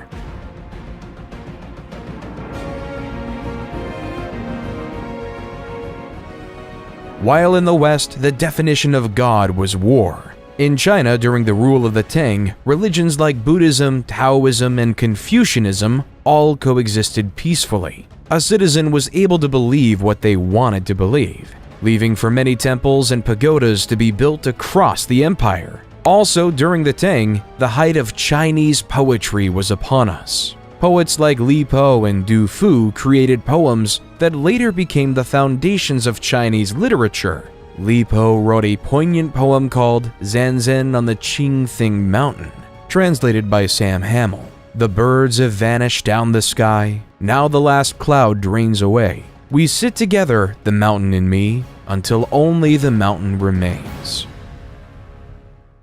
Charlemagne, also known as Charles the Great, became the king of the Franks in 768. Charlemagne was a skilled military leader who expanded the Frankish Empire through successful campaigns. He conquered much of Western Europe, including modern-day France, Germany, Italy, and Spain. Charlemagne was also a devout Christian and worked to spread Christianity throughout his empire. In 785, Harran was declared caliph instead of focusing on conquering like his brethren. He instead focused on the scientific growth in the new capital city of Baghdad. Harun al-Rashid wanted to create the House of Wisdom, a library and research center that attracted scholars from around the world. These scholars would come to the House of Wisdom with the desire to learn. They've translated the works of the past, as well as developing the science of algebra, chemistry, sociology, and the concept of infinity. While the Vikings had a different idea of progress. The Vikings were a group of uncivilized pagans from modern-day Scandinavia who wanted to gain material wealth. So June 8, 793 AD marked the beginning of the Viking Age in Europe. Lindisfarne was a small, isolated island off the northeast coast of England that was home to a famous monastery and considered one of Europe's most important centers of learning. On the day of the raid, a group of Viking warriors, likely from Norway or Denmark, landed on the island and attacked the monastery. The Vikings pillaged the monastery, killing many monks and taking others as slaves. The raid was a brutal and unexpected attack on a place of great religious and cultural significance, and it sent shockwaves throughout Europe.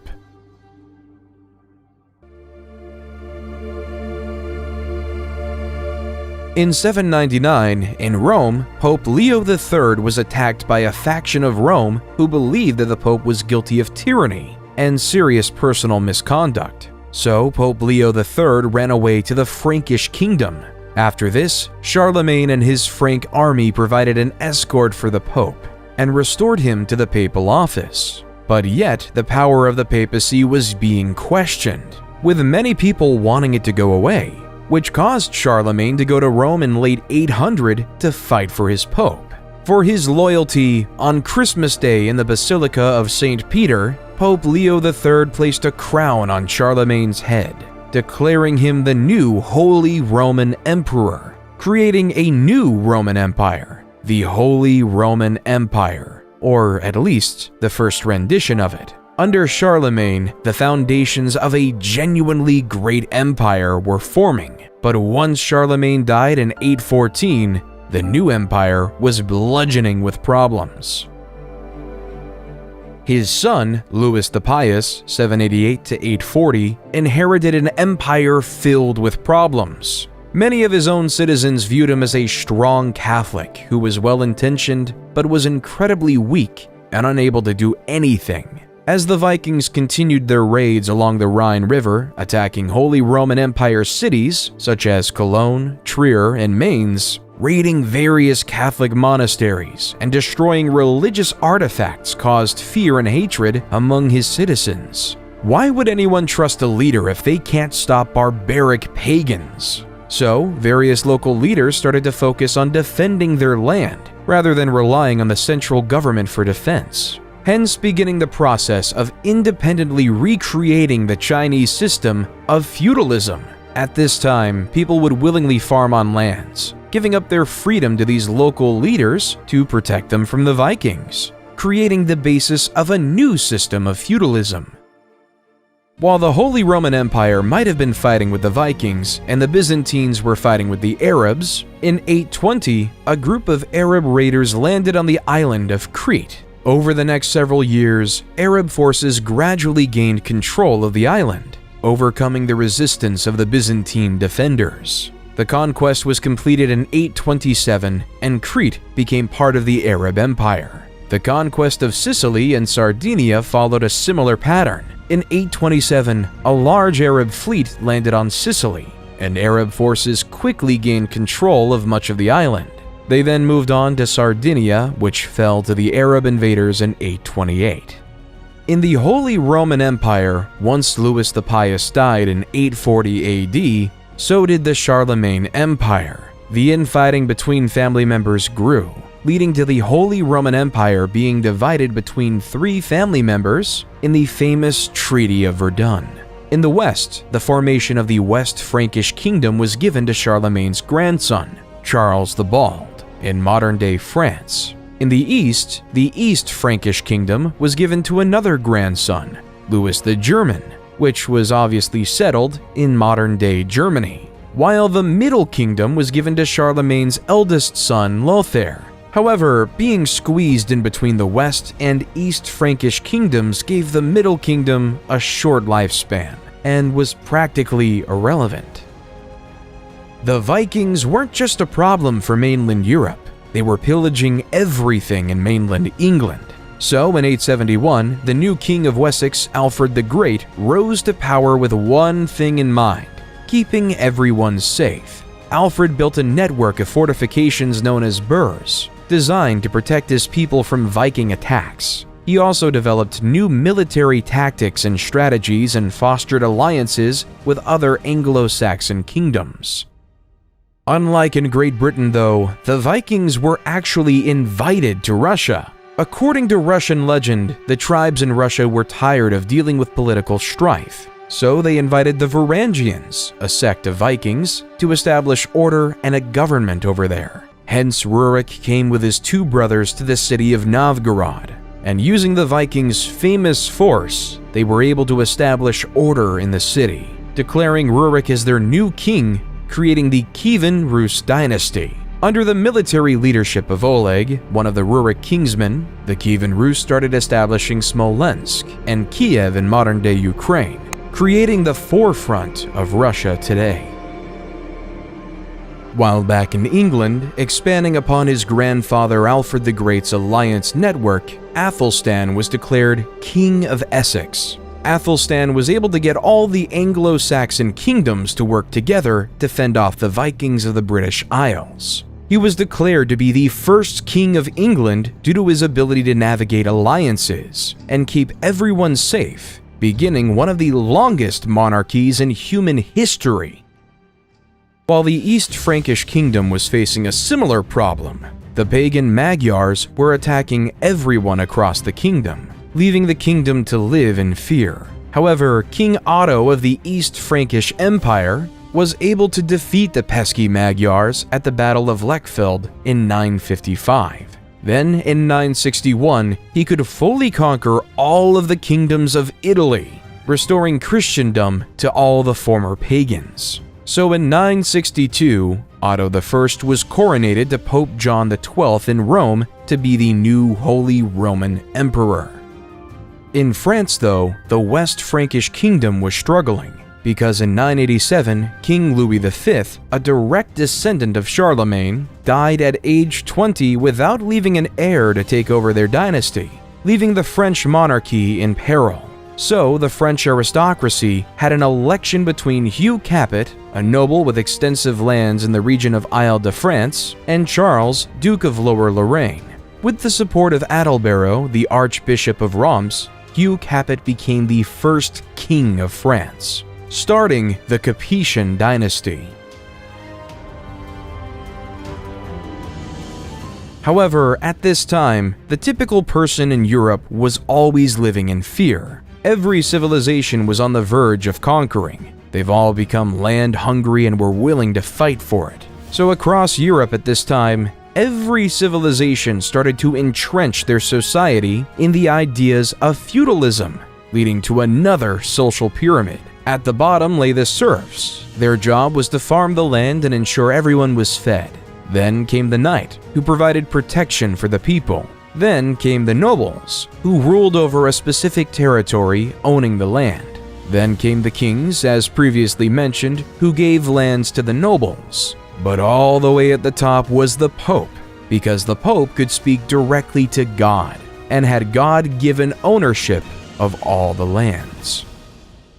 In the early 11th century, Leif Erikson was sent on a voyage to discover lands west of Greenland. If you look at a map, west of Greenland is the Americas. So Leif and his crew ventured to this new mystical land called Vinland, in modern-day Newfoundland, Canada. Leif and his crew spent the winter in Vinland, establishing a small settlement and trading with the local indigenous people. They also explored the surrounding area, which they found rich in natural resources, including timber, fish, and game. Leif and his crew returned to Greenland in the spring, where they were greeted as heroes for discovering new lands. Little did Leif know that he discovered a new continent for his European people. Though significantly less is known about the Americas, some historians believe that at the time, a similar type of expansion happened in the American continent, like in Europe. Sadly, we just don't have the historical records from this unique period. We know that the Mayans down in South America were building the impressive cities of Tikal, Palenque, and Chichen Itza, having a population of anywhere between 2 and 10 million. We also know that there were various tribes across the north, including the Cherokee, the Navajo, and the Inuits. The Inuits are most likely to have interacted with Leif's fleet. While back in Europe, in the holy city of Jerusalem laid the very famous church, the Church of the Holy Sepulchre. According to Christian belief, this church was built on the day Jesus was crucified and resurrected. However, in 1009 AD, Arab Caliph al-Hakim ordered the destruction of this sacred holy site. All of the sacred sites were destroyed, leaving them completely annihilated. When the news reached Europe, Christians were horrified. Pope Sergius IV sent a circular letter to all churches, calling for a holy fight in the Middle East and the expulsion of Muslims from the Holy Land. But yet the Arabs of the Abbasid Caliphate would actually be expelled by another before Jerusalem. The Seljuk Turks, a Central Asian Turkic people of the Muslim faith, were beginning to grow their empire. In 1055, they took over the Abbasid Caliphate capital city of Baghdad. The Seljuk Turks initially respected the Caliph, but the Seljuks took over the city over time. In 1076, they captured Medina, followed the next year by the capturing of Mecca, the holiest city in Islam.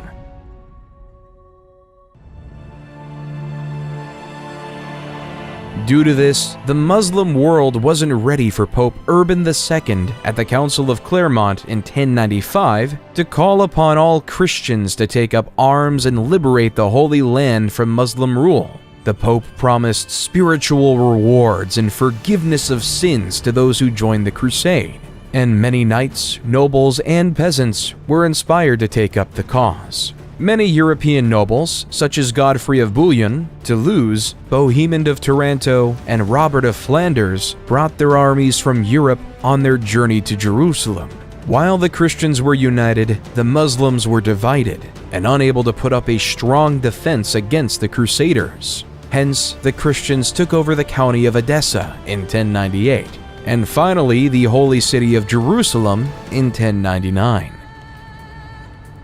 However, the crusade wasn't done. In 1144, the Muslim forces led by Turkish ruler Ahmad ad-Din Zengi launched a siege against Edessa. The city was poorly defended, and the Crusaders could not resist the Muslim forces for long. After a siege of several weeks, the city was breached, and the Muslim forces overran the city, killing or enslaving much of the population. But the Christians weren't happy with that, so in 1147, the massive armies of Europe came back with attempts to free Edessa. The Crusaders faced significant logistical challenges, including shortages of food and supplies. They were also plagued by infighting and political rivalries, which called the campaign to be in ruin after the disastrous loss of the Battle of Annab in 1149, which resulted in the capture of King Louis VII and the loss of much of the Crusader army. While the Christians and Muslims were fighting, the Hindus in the Khmer Empire, under King Suryavarman II, built a fantastic temple for the Hindu god Vishnu called the Angkor Wat. Vishnu is an important god in Hinduism, known as the preserver and protector of the universe. He has 10 incarnations, or avatars, and is often depicted as having blue skin and holding 4 objects. As you approach Angkor Wat, you are greeted by a massive moat and a grand entrance gate adorned with intricate carvings of mythological creatures and deities. The main temple rises like a towering mountain, with intricate carvings and reliefs that tell the stories of Hindu mythology and the history of the Khmer Empire. The temple's galleries are lined with stunning bas-reliefs depicting scenes of battles, ceremonies, and daily life in ancient Cambodia. At the heart of the complex is the central sanctuary, a massive pyramid-like structure surrounded by smaller temples and courtyards. The sanctuary is considered the most sacred part of the temple, adorned with intricately carved statues and images of Hindu gods and goddesses. It was an incredible feat of human ingenuity.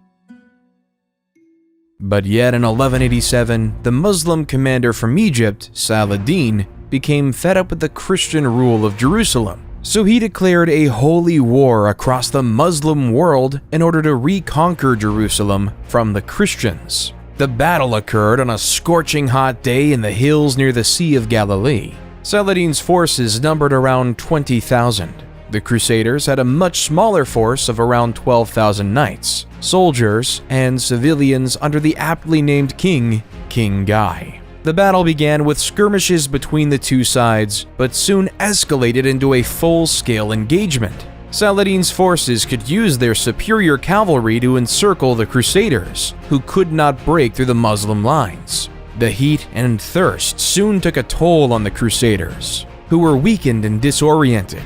The Muslim forces took advantage of the situation. They launched a fierce attack, breaking through the Crusader lines and capturing many knights. King Guy and a small group of knights were able to escape the battlefield. Still, the majority of the Crusader army was destroyed. The loss of the battle was a severe blow to the Christian forces in the region, and it paved the way for Saladin's conquest of Jerusalem. But the Christians weren't going to allow that, so guess what happened?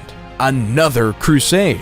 This time, the 3 most powerful monarchs at the time, Emperor Frederick I of the Holy Roman Empire, King Richard I of England, and King Philip II of France, sent their best armies to reconquer the holy city of Jerusalem. However, all the force in the world couldn't retake Jerusalem from the grips of Saladin, leaving the Third Crusade to be a failure.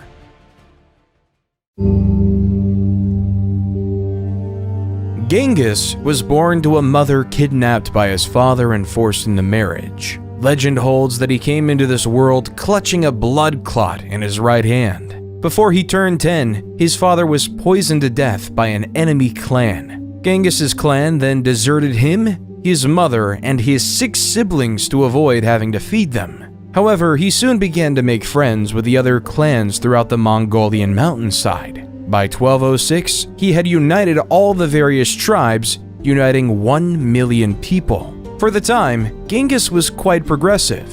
He made it illegal to sell and kidnap women, banished the idea of enslavement of any Mongol, and even allowed freedom of religion. When it came to war, though, Genghis was as barbaric as the next one. His first campaign was against the Shisha kingdom in 1209. His army of mostly cavalrymen on horses quickly outnumbered and destroyed the kingdom. His next target was the Jin dynasty in China. From 1211 to 1214, the outnumbered Mongols ravaged the countryside, causing food shortages, resulting in the Jin army killing tens of thousands of their own peasants just so their elites could live.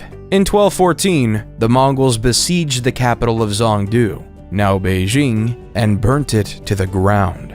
In the early 13th century, King John was facing increasing pressure from his barons, who were demanding greater rights and protections under the law. In response to their demands, John agreed to meet with the barons and negotiate a settlement. The result of these negotiations was the Magna Carta, a document that set out a series of rights and freedoms that the king could not violate. Among these rights were the right to a fair trial, the right to due process of law, and the right to be protected from arbitrary arrest and imprisonment. The Magna Carta also established the principle of habeas corpus, which required the government to produce a prisoner in court and provide a lawful reason for their detention.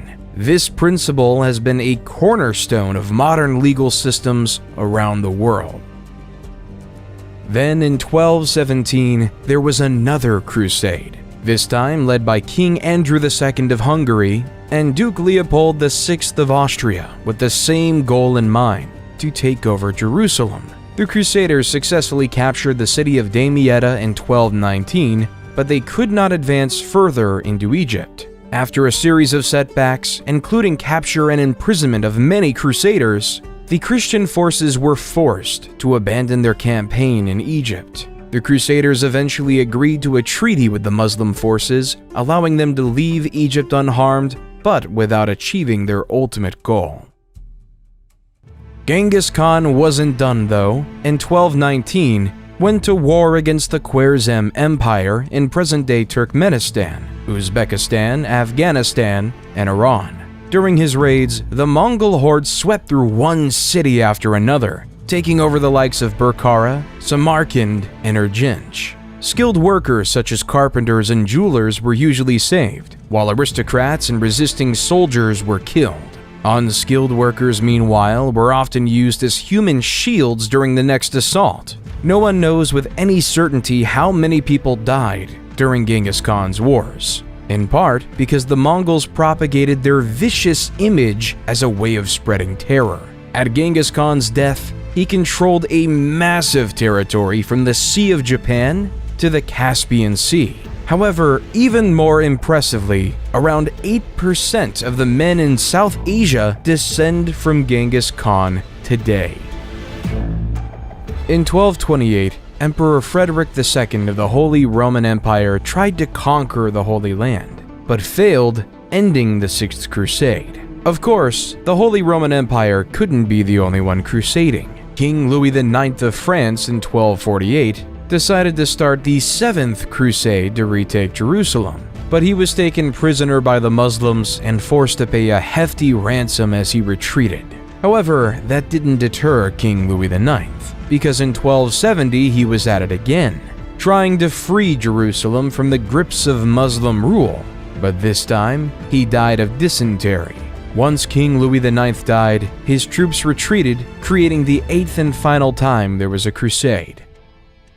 In England, though, in 1295, England was making a diplomatic headway. In a letter summoning Parliament, King Edward I wrote, "Since a most righteous law of the emperors ordains that what touches all should be approved by all, so it appears that common dangers should be met by remedies agreed upon in common.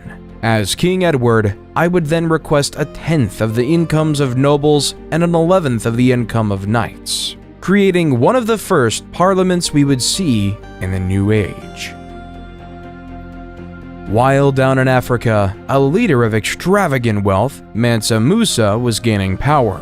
On his famous Hajj, a religious Muslim pilgrimage to Mecca that every Muslim should make at least once in his life, Mansa Musa, with his caravan of camels and an army of scholars, gave vast amounts of gold to any poor person he saw, hence crashing all of the economies in northern Africa due to the inflation of gold. When Mansa Musa returned to Mali, he made it his life purpose to make Timbuktu the Muslim capital of knowledge. So Mansa Musa invested heavily in building the University of Sankore. Various Islamic faith scholars quickly made their way to Sankore to study Islamic theology, law, and literature with over 1 million manuscripts. Mansa Musa was also a very religious man with a policy that he commissioned a new mosque every Friday. However, sadly though, only the Djingaribur Mosque in Timbuktu stood the test of time.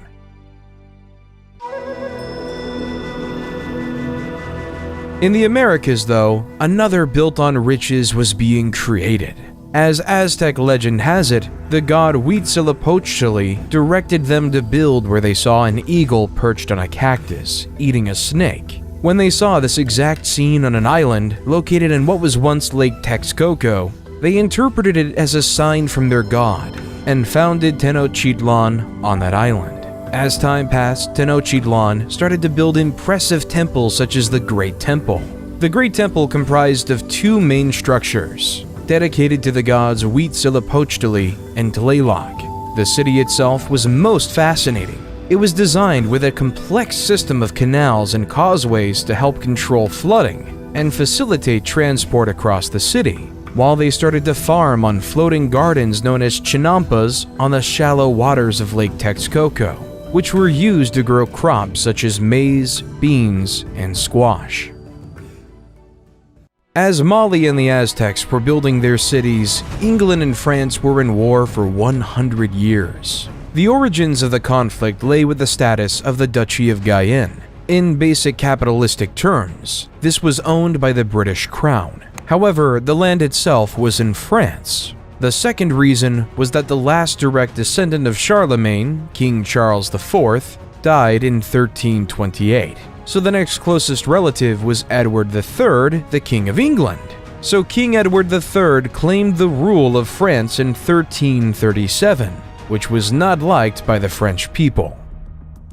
As the petty, erratic 100 Years' War raged on, the people of the world had to face a pandemic like no other. The bubonic plague. As the Italian poet Giovanni Boccaccio wrote, at the beginning of the malady, certain swellings either on the groin or under the armpits waxed to the bigness of a common apple, others to the size of an egg, some more and some less, and these the vulgar named plague boils. Historians believe this pandemic was spread by rats traveling through ships across Europe and merchants throughout the Silk Road. No matter how this plague was produced, around 75 to 200 million people died. With the death of so many people, especially the poor, landowners and nobles were required to allow farmers to keep more of the product they farmed, leading to more workers' rights.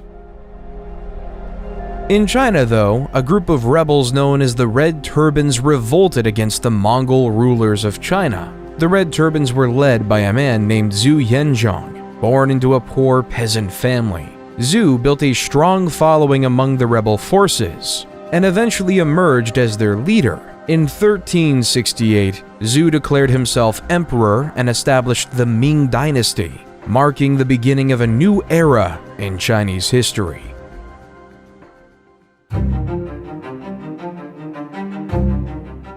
In 1428, at the age of 16, Joan left her home in the village of Domremy and traveled to the court of Charles VII, where she asked for permission to lead the French army against the English. At first, her request was met with skepticism and disbelief. Still, Joan persisted and eventually won the support of the French commanders. Joan's first major military victory came in the Siege of Orleans in 1429. She led the French troops in a series of daring attacks on the English forces, and she broke the siege and liberated the city. This victory boosted French morale and helped to turn the tide of the war in their favor. Over the next several months, Joan led the French army to victories against the English, including the Battle of Patay in June 1429. However, her success also made her enemies in the English and French court. In 1430, she was captured by the English and put on trial for heresy and witchcraft. Joan was subjected to a grueling trial. She was accused of various crimes, including dressing in men's clothing, practicing sorcery, and hearing voices. Despite the odds against her, Joan remained steadfast in her faith and her belief that she was carrying out God's will. In the end, Joan was found guilty and sentenced to death by burning at stake. She was executed on May 30th, 1431, at 19. Then, 20 years later, in the Battle of Castilian, Charles VII of France led a French army which defeated the English army, effectively ending English territorial claims in France. While back in the great city of Constantinople, the Byzantine Empire was declining, weakened by years of war, political instability, and economic turmoil. In contrast, the Ottoman Empire, led by Sultan Mehmed II, was on the rise, and the Sultan saw an opportunity to expand his empire and gain control of the strategic city of Constantinople. By 1453, Mehmed II led an army of 80,000 soldiers, including elite Janissary troops and a powerful artillery force, to besiege Constantinople. The Byzantine defenders, led by Emperor Constantine XI, were vastly outnumbered and outgunned. They faced a seemingly impossible task to hold off the Ottoman assault. The Ottomans bombarded the city with artillery for nearly 2 months, causing extensive damage to the walls and fortifications. The Byzantine defenders, meanwhile, struggled to maintain morale and keep their troops fed and supplied. Then, on the fateful day, May 29, 1453, the Ottomans launched a massive assault on the city. Climbing up, covered by siege towers, they were able to breach the walls and gain access to the city. Despite putting up a valiant defense, the Byzantine defenders were overwhelmed, and the Ottomans were able to storm the city and capture the capital, causing the Great Byzantine Empire to fall. In 1453, all paths no longer led to Rome, and all traces back to the empire of Caesar were erased. It was replaced by the beginning of utter Ottoman domination in the region, ushering in a new era of Turkish power and influence in the Mediterranean. While the Byzantines might have been falling, the Russians were finally gaining their independence. At the time, the Mongol Empire was ruling over Russia, demanding that various Russian towns pay tribute or face the wrath of the Mongols. However, in 1472, Ivan the Great refused to pay such tribute. Over the next several years, he built up his military strength and was able to drive out the Mongol garrisons from various cities and towns throughout Russia. In 1480, the Mongols demanded that Ivan pay tribute or face military action, but after a tense standoff, they finally retreated. Ivan's victory was the beginning of a free Russia and the decline of the Mongolian Empire.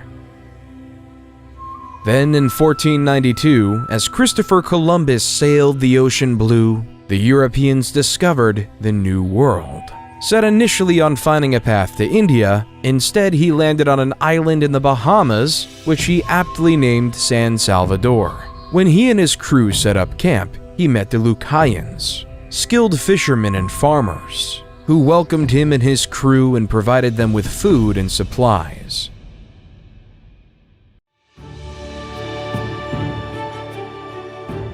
While back in Europe, a golden age of culture was upon us. In 1503, Leonardo da Vinci painted the Mona Lisa.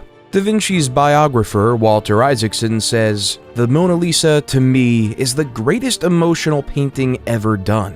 The way the smile flickers makes it a work of art and science because Leonardo understood optics, the muscles of the lips, and how light strikes the eye. All of it goes into making the Mona Lisa smile so mysterious and elusive."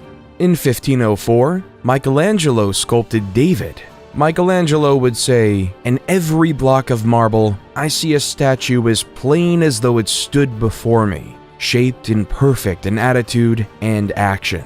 I have only to hew away the rough walls that imprison the lovely apparition to reveal it to the other eyes as mine see it." While in 1506, Michelangelo was painting the magnificent painting of the Sistine Chapel.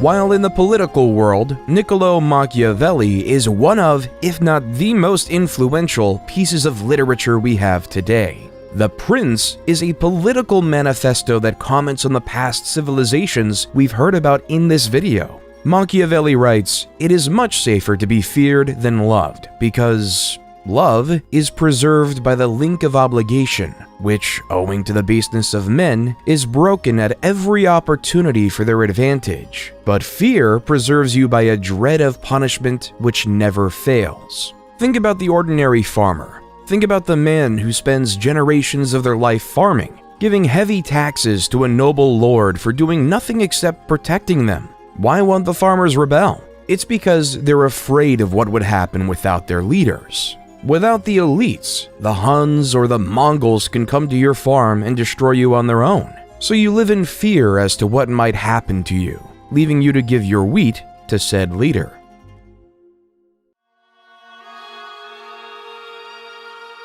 Martin Luther, though, didn't just report on the basics of human nature. Martin wanted to make a difference and was sick of the Catholic Church. At the time, the Catholic Church was selling indulgences, which were certificates that people could purchase to reduce the amount of time they would spend in purgatory after they died.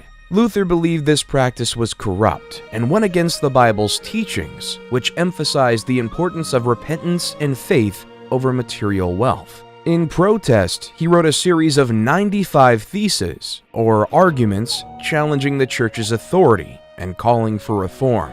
On October 31st, 1517, Luther nailed his 95 theses to the door of the castle church in Wittenberg, which was a common way of announcing a public debate or discussion. Luther's 95 Theses sparked a debate within the church and among European scholars and theologians. Some people agreed with his criticisms of the church, while others saw him as a heretic and a threat to the established order. The beginning of Protestantism was upon us. In 1519, though, the Spanish conquistadors, under the leadership of Hernan Cortés, arrived on the Aztec shores. They were greeted by the Aztecs, who gave gifts of gold and silver of incredible wealth to the Spanish, as they believed that the Spaniards were emissaries of the god Quetzalcoatl. However, Cortés soon revealed his true intentions: to conquer the Aztec Empire and claim its wealth for Spain. Over several years, Cortés and his forces engaged in a series of battles with the Aztecs, marked by intense violence and brutality. The Spanish were aided by their superior military technology, including guns and cannons, and by the support of indigenous allies, who were the enemies of the Aztecs. Despite being vastly outnumbered, Cortés and his men made significant gains against the Aztecs, eventually laying siege to their capital city of Tenochtitlan. After months of fighting, the city fell to the Spanish in 1521, and the Aztec Empire was effectively destroyed. Then, following the strategy of Cortés, Francisco Pizarro led an expedition that conquered the Incan Empire in present-day Peru.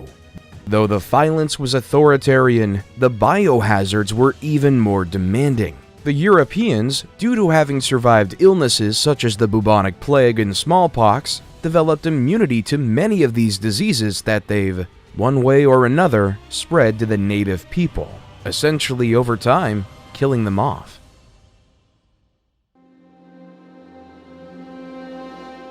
Under Suleiman the Magnificent's leadership, the Ottoman Empire became one of the most powerful and influential empires in world history. Suleiman was a brilliant strategist and military leader, and his reign was marked by significant conquests and political achievements. Like many other leaders, he set out to conquer the world.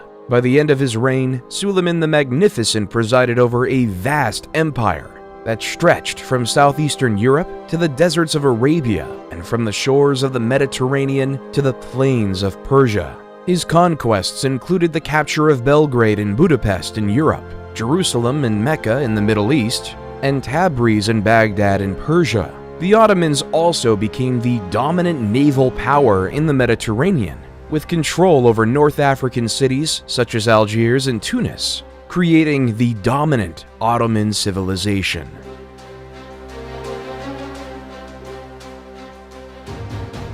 But yet, all things fall when one is in love, and the murder-happy King Henry had fallen in love with Anne Boleyn and was desperate to marry her. However, Catherine of Aragon was still alive, and the Catholic Church did not recognize divorce. Henry's solution was to break away from the Catholic Church and established the Church of England, with himself as the head. In 1534, Henry passed the Act of Supremacy, which declared that the king, not the Pope, was the supreme head of the Church of England, leaving the Catholic Church to be angry and excommunicate Henry VII, leaving a schism between the Church of England and the Catholic Church even today. Ivan the Terrible is now the ruler of Russia. In the early years of his reign, Ivan enjoyed significant success, launching military campaigns against neighboring kingdoms and expanding Russia's borders. He also oversaw the construction of magnificent public works, including St. Basil's Cathedral in Moscow.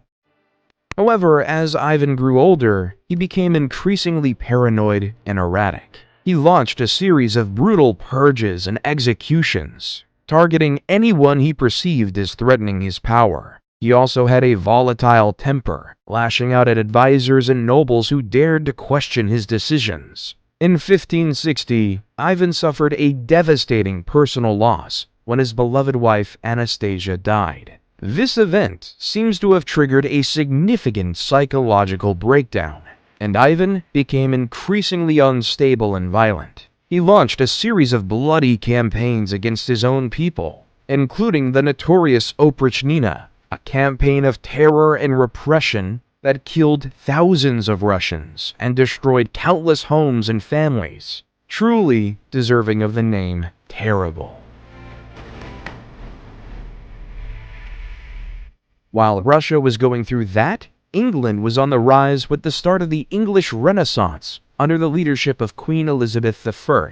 Elizabethan playwrights dominated the scene, creating written words that were poetic in language and poignant in meaning. They've even written plays about people we've already talked about. William Shakespeare wrote many plays, including Histories, Julius Caesar, which was about the assassination of Julius Caesar, King John, which was about the 100 Years' War, and Henry VII was a play about showing human needs to gain power. Other notable playwrights who filled the scene were Christopher Marlowe, Ben Jonson, and John Webster.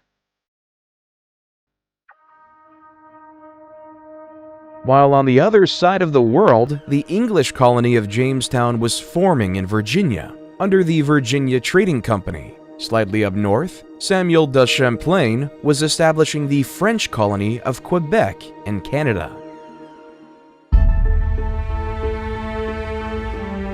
While back in the Old World, they were having a new era of fighting, the 30 Years' War. This time, it was between the Protestants and the Catholics. It began in 1618 when the Holy Roman Emperor attempted to impose Catholicism on the Protestant population of Bohemia. The Bohemians rebelled, and soon the conflict spread throughout the region. Over the next 30 years, armies marched and counter-marched across Europe, leaving a trail of destruction and devastation. The war was characterized by brutal sieges, bloody battles, and atrocities committed by both sides. At its height, the war involved most of the major powers of Europe, including France, Spain, Sweden, and the Holy Roman Empire. It was fought along religious, political, and economic lines, with each side vying for dominance and control. The war finally ended in 1648 with the signing of the Peace of Westphalia. The treaty recognized the Dutch Republic's independence, established the individual state's sovereignty within the Holy Roman Empire, and ended the religious conflicts that fueled the war.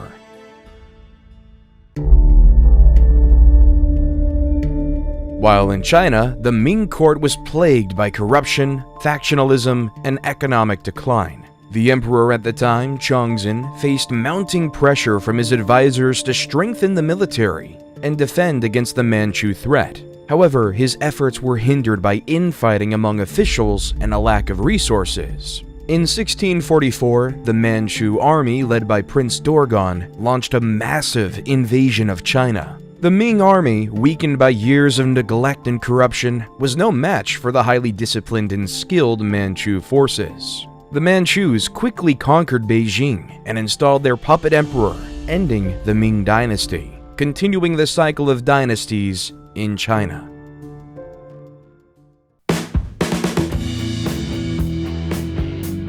While in Spain, King Charles II died without having any heirs, creating a real political crisis of who should be the leader. King Louis XIV of France supported his grandson, Philip, as the rightful heir to the Spanish throne, hoping to secure French influence over Spain and its territories. On the other hand, Emperor Leopold I of Austria supported the candidacy of Archduke Charles, a member of the Habsburg dynasty, who was seen as a potential ally against French expansionism. The conflict soon escalated into a major war, with many European powers taking sides and forming alliances. The principal belligerents were France and Spain against a coalition of Austria, Great Britain, the Dutch Republic, Portugal, and several other minor powers. The war ended with the Treaty of Utrecht in 1713, which recognized Philip as King of Spain, but required him to renounce any claims to the French throne and cede some territories to Great Britain and Austria. The Treaty of Rastatt, signed the following year, officially ended the war. In 1707, the Acts of the Union were passed by the Parliaments of England and Scotland, which united the two kingdoms into a single political entity known as Great Britain, hence creating the legal foothold that is Great Britain. However, Scotland took a disliking to this. There were protests and uprisings in the years following the Union, including the Jacobite risings of 1715 and 1745, which aimed to restore the Scottish monarchy and independence.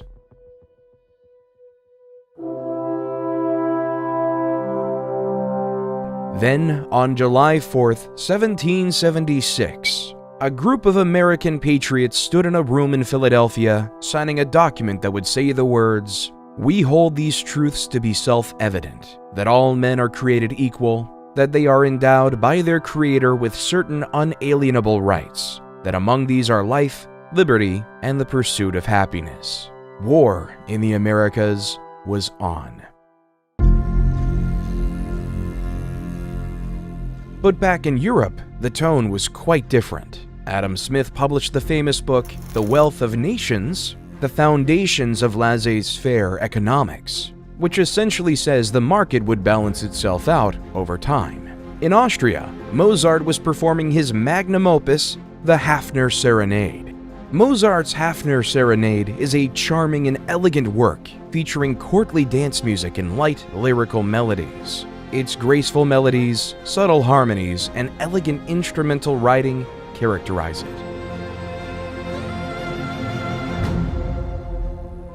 As the war continued, King George III sent his armies of the masses over to America. Though the colonists had little military training, their knowledge of the terrain and guerrilla tactics made them nearly invisible.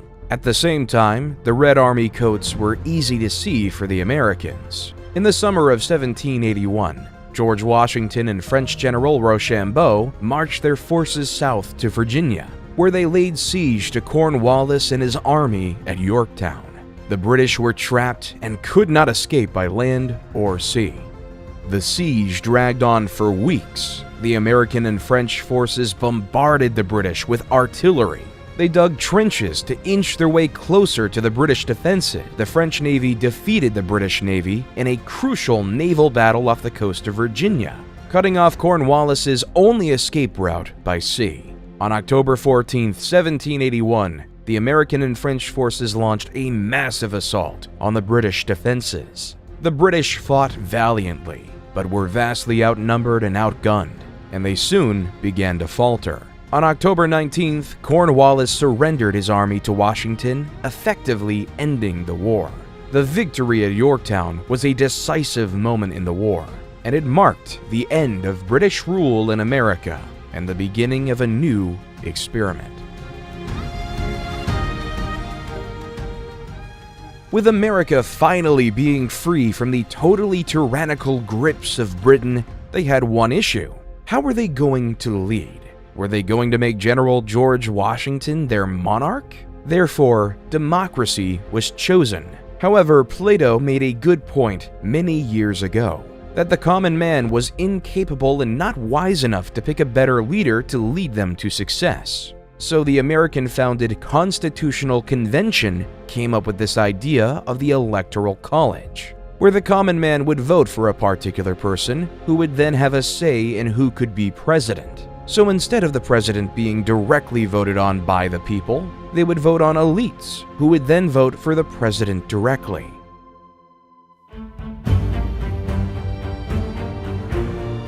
The French then noticed how well the American Revolution went. At the time, the French were ruled by King Louis XVI and his wife, Queen Marie Antoinette. As Queen Marie Antoinette told the peasants, "Let them eat cake," the people of France got together. They decided they wanted more say in how the country was run, and they formed a group called the National Assembly and started making new laws to give them more rights. One of the most famous events of the French Revolution was the storming of the Bastille. This was a prison that represented the king's power, and the people wanted to show that they were not afraid of him. They broke into the prison and freed the prisoners, which started a revolution throughout France. Many influential people lost their heads during the revolution, including King Louis XVI and his wife, Queen Marie Antoinette. The people were tired of being ruled by a king and queen who didn't care about them, and they wanted to create a new system where everyone would have a say. And the people of France voted in Maximilien Robespierre. In 1789, Robespierre was elected as a delegate to the Estates General, which was convened to address France's financial crisis. He quickly emerged as a leading voice in the National Assembly, advocating for the ordinary people's rights and opposing the aristocracy's power.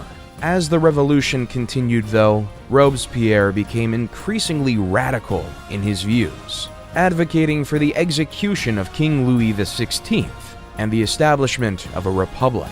He was elected to the powerful Committee of Public Safety in 1793, tasked with protecting the revolution and rooting out enemies of the state. Under Robespierre's leadership, the committee launched a period of intense repression known as the Reign of Terror. Thousands of people were arrested, tried, and executed for crimes against the revolution. Robespierre became known as a ruthless and uncompromising figure. However, Robespierre's power began to wane as the people grew tired of the violence and the instability of the revolution. In 1794, he was arrested and imprisoned along with his closest allies. On July 28, 1794, Robespierre was taken to the guillotine and executed.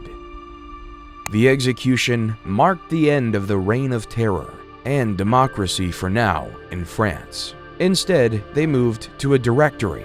A directory is a government led by a 5-member executive council, known as the Directory, which was chosen by the Council of Elders. This legislative body was also part of the new government. The Directory was meant to serve as a moderating force, balancing the interests of the various factions that had emerged during the revolution. However, the Directory concept wasn't successful as well, so General Napoleon Bonaparte decided to overthrow the government and begin his conquests to take over the world. So off Napoleon went to conquer much of Europe, In 1805, Napoleon defeated a combined Austro-Russian army at the Battle of Austerlitz, solidifying his position as one of Europe's most powerful leaders. He then conquered much of the continent, including Spain, Portugal, and the Netherlands. In 1812, Napoleon invaded Russia with a massive army. Still, the campaign proved disastrous, and his forces were decimated by the harsh Russian winter. The defeat marked the beginning of Napoleon's downfall. In 1814, the European powers allied against Napoleon and invaded France, forcing him to abdicate his throne and go into exile on the island of Elba. However, he returned to France in 1815 in what became known as the 100 Days, and briefly regained power before being defeated by the British and Prussian armies at the Battle of Waterloo.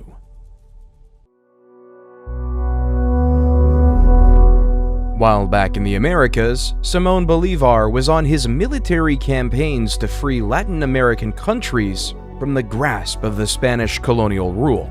Bolívar began his military campaigns in Venezuela in 1810, where he led a successful uprising against the Spanish colonial authorities. He then moved on to Colombia, where he won a series of important victories against the Spanish, including the Battle of Boyacá in 1819, which secured the independence of Colombia. Bolívar then turned his attention to Ecuador and Peru, where he won a series of decisive battles that helped secure both countries' independence. He captured the city of Lima in 1824, effectively ending Spanish control of Peru. Bolívar's final military campaign was in Bolivia, where he led the fight for independence against the Spanish in 1825. Bolivia was named in honor of Bolívar, who played a critical role in its liberation.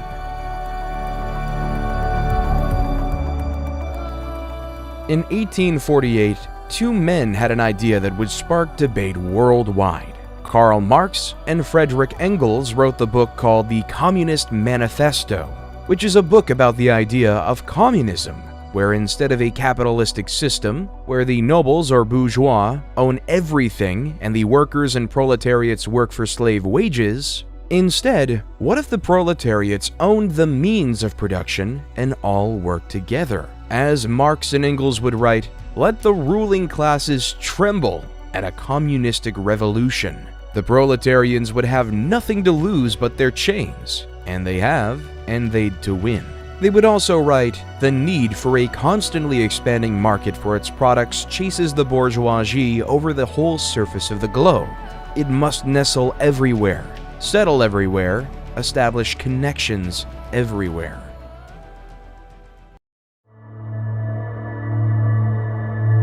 Right after the writing of the Communist Manifesto began a period in Europe known as the Scramble for Africa.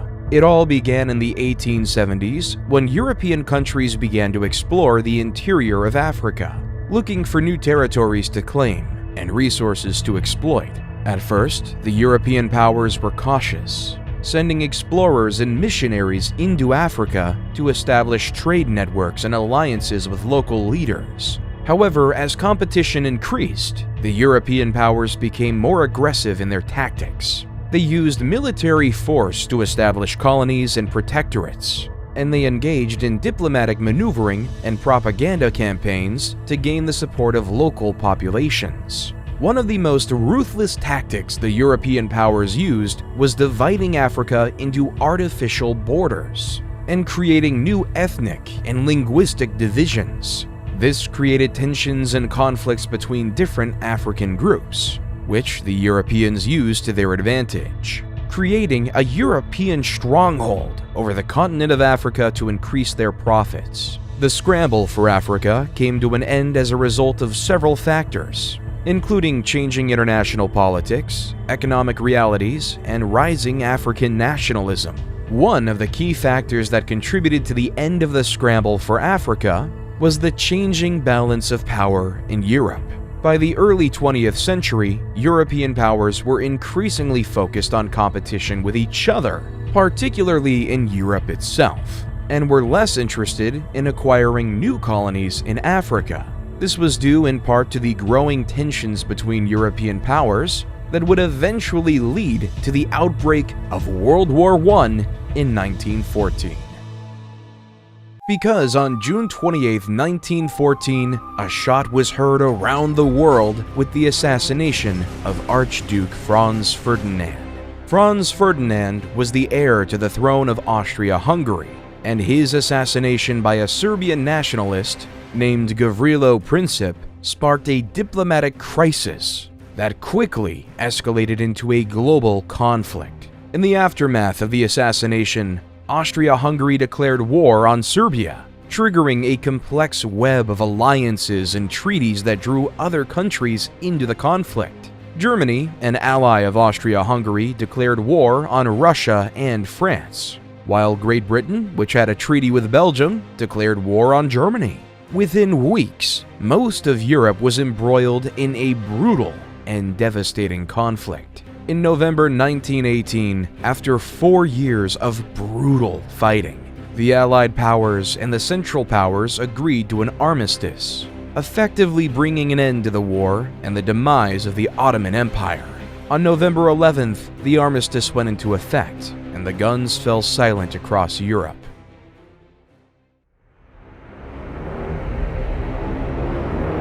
World War II. The peace was short-lived because a man named Adolf Hitler invaded Poland. Like Alexander the Great, Julius Caesar, Trajan, Attila the Hun, Genghis Khan, Napoleon Bonaparte, and Suleiman the Great, Adolf Hitler wanted to establish an empire for his nation and his people. Adolf had dreams of building an empire larger than anything that was ever created. He wanted to make the Roman Empire look like nothing. However, for the sake of the world, and especially those Hitler viewed as undesirable vermin, in April 1945, Soviet forces began a massive assault on Berlin. After weeks of intense fighting, the city fell on May 2nd, and German forces surrendered. Meanwhile, Allied forces were closing in from the west, and on May 7th, Germany signed an unconditional surrender, officially ending the war in Europe. A few months later, after the bombings of Nagasaki and Hiroshima, Japan surrendered as well, leaving the war to be over.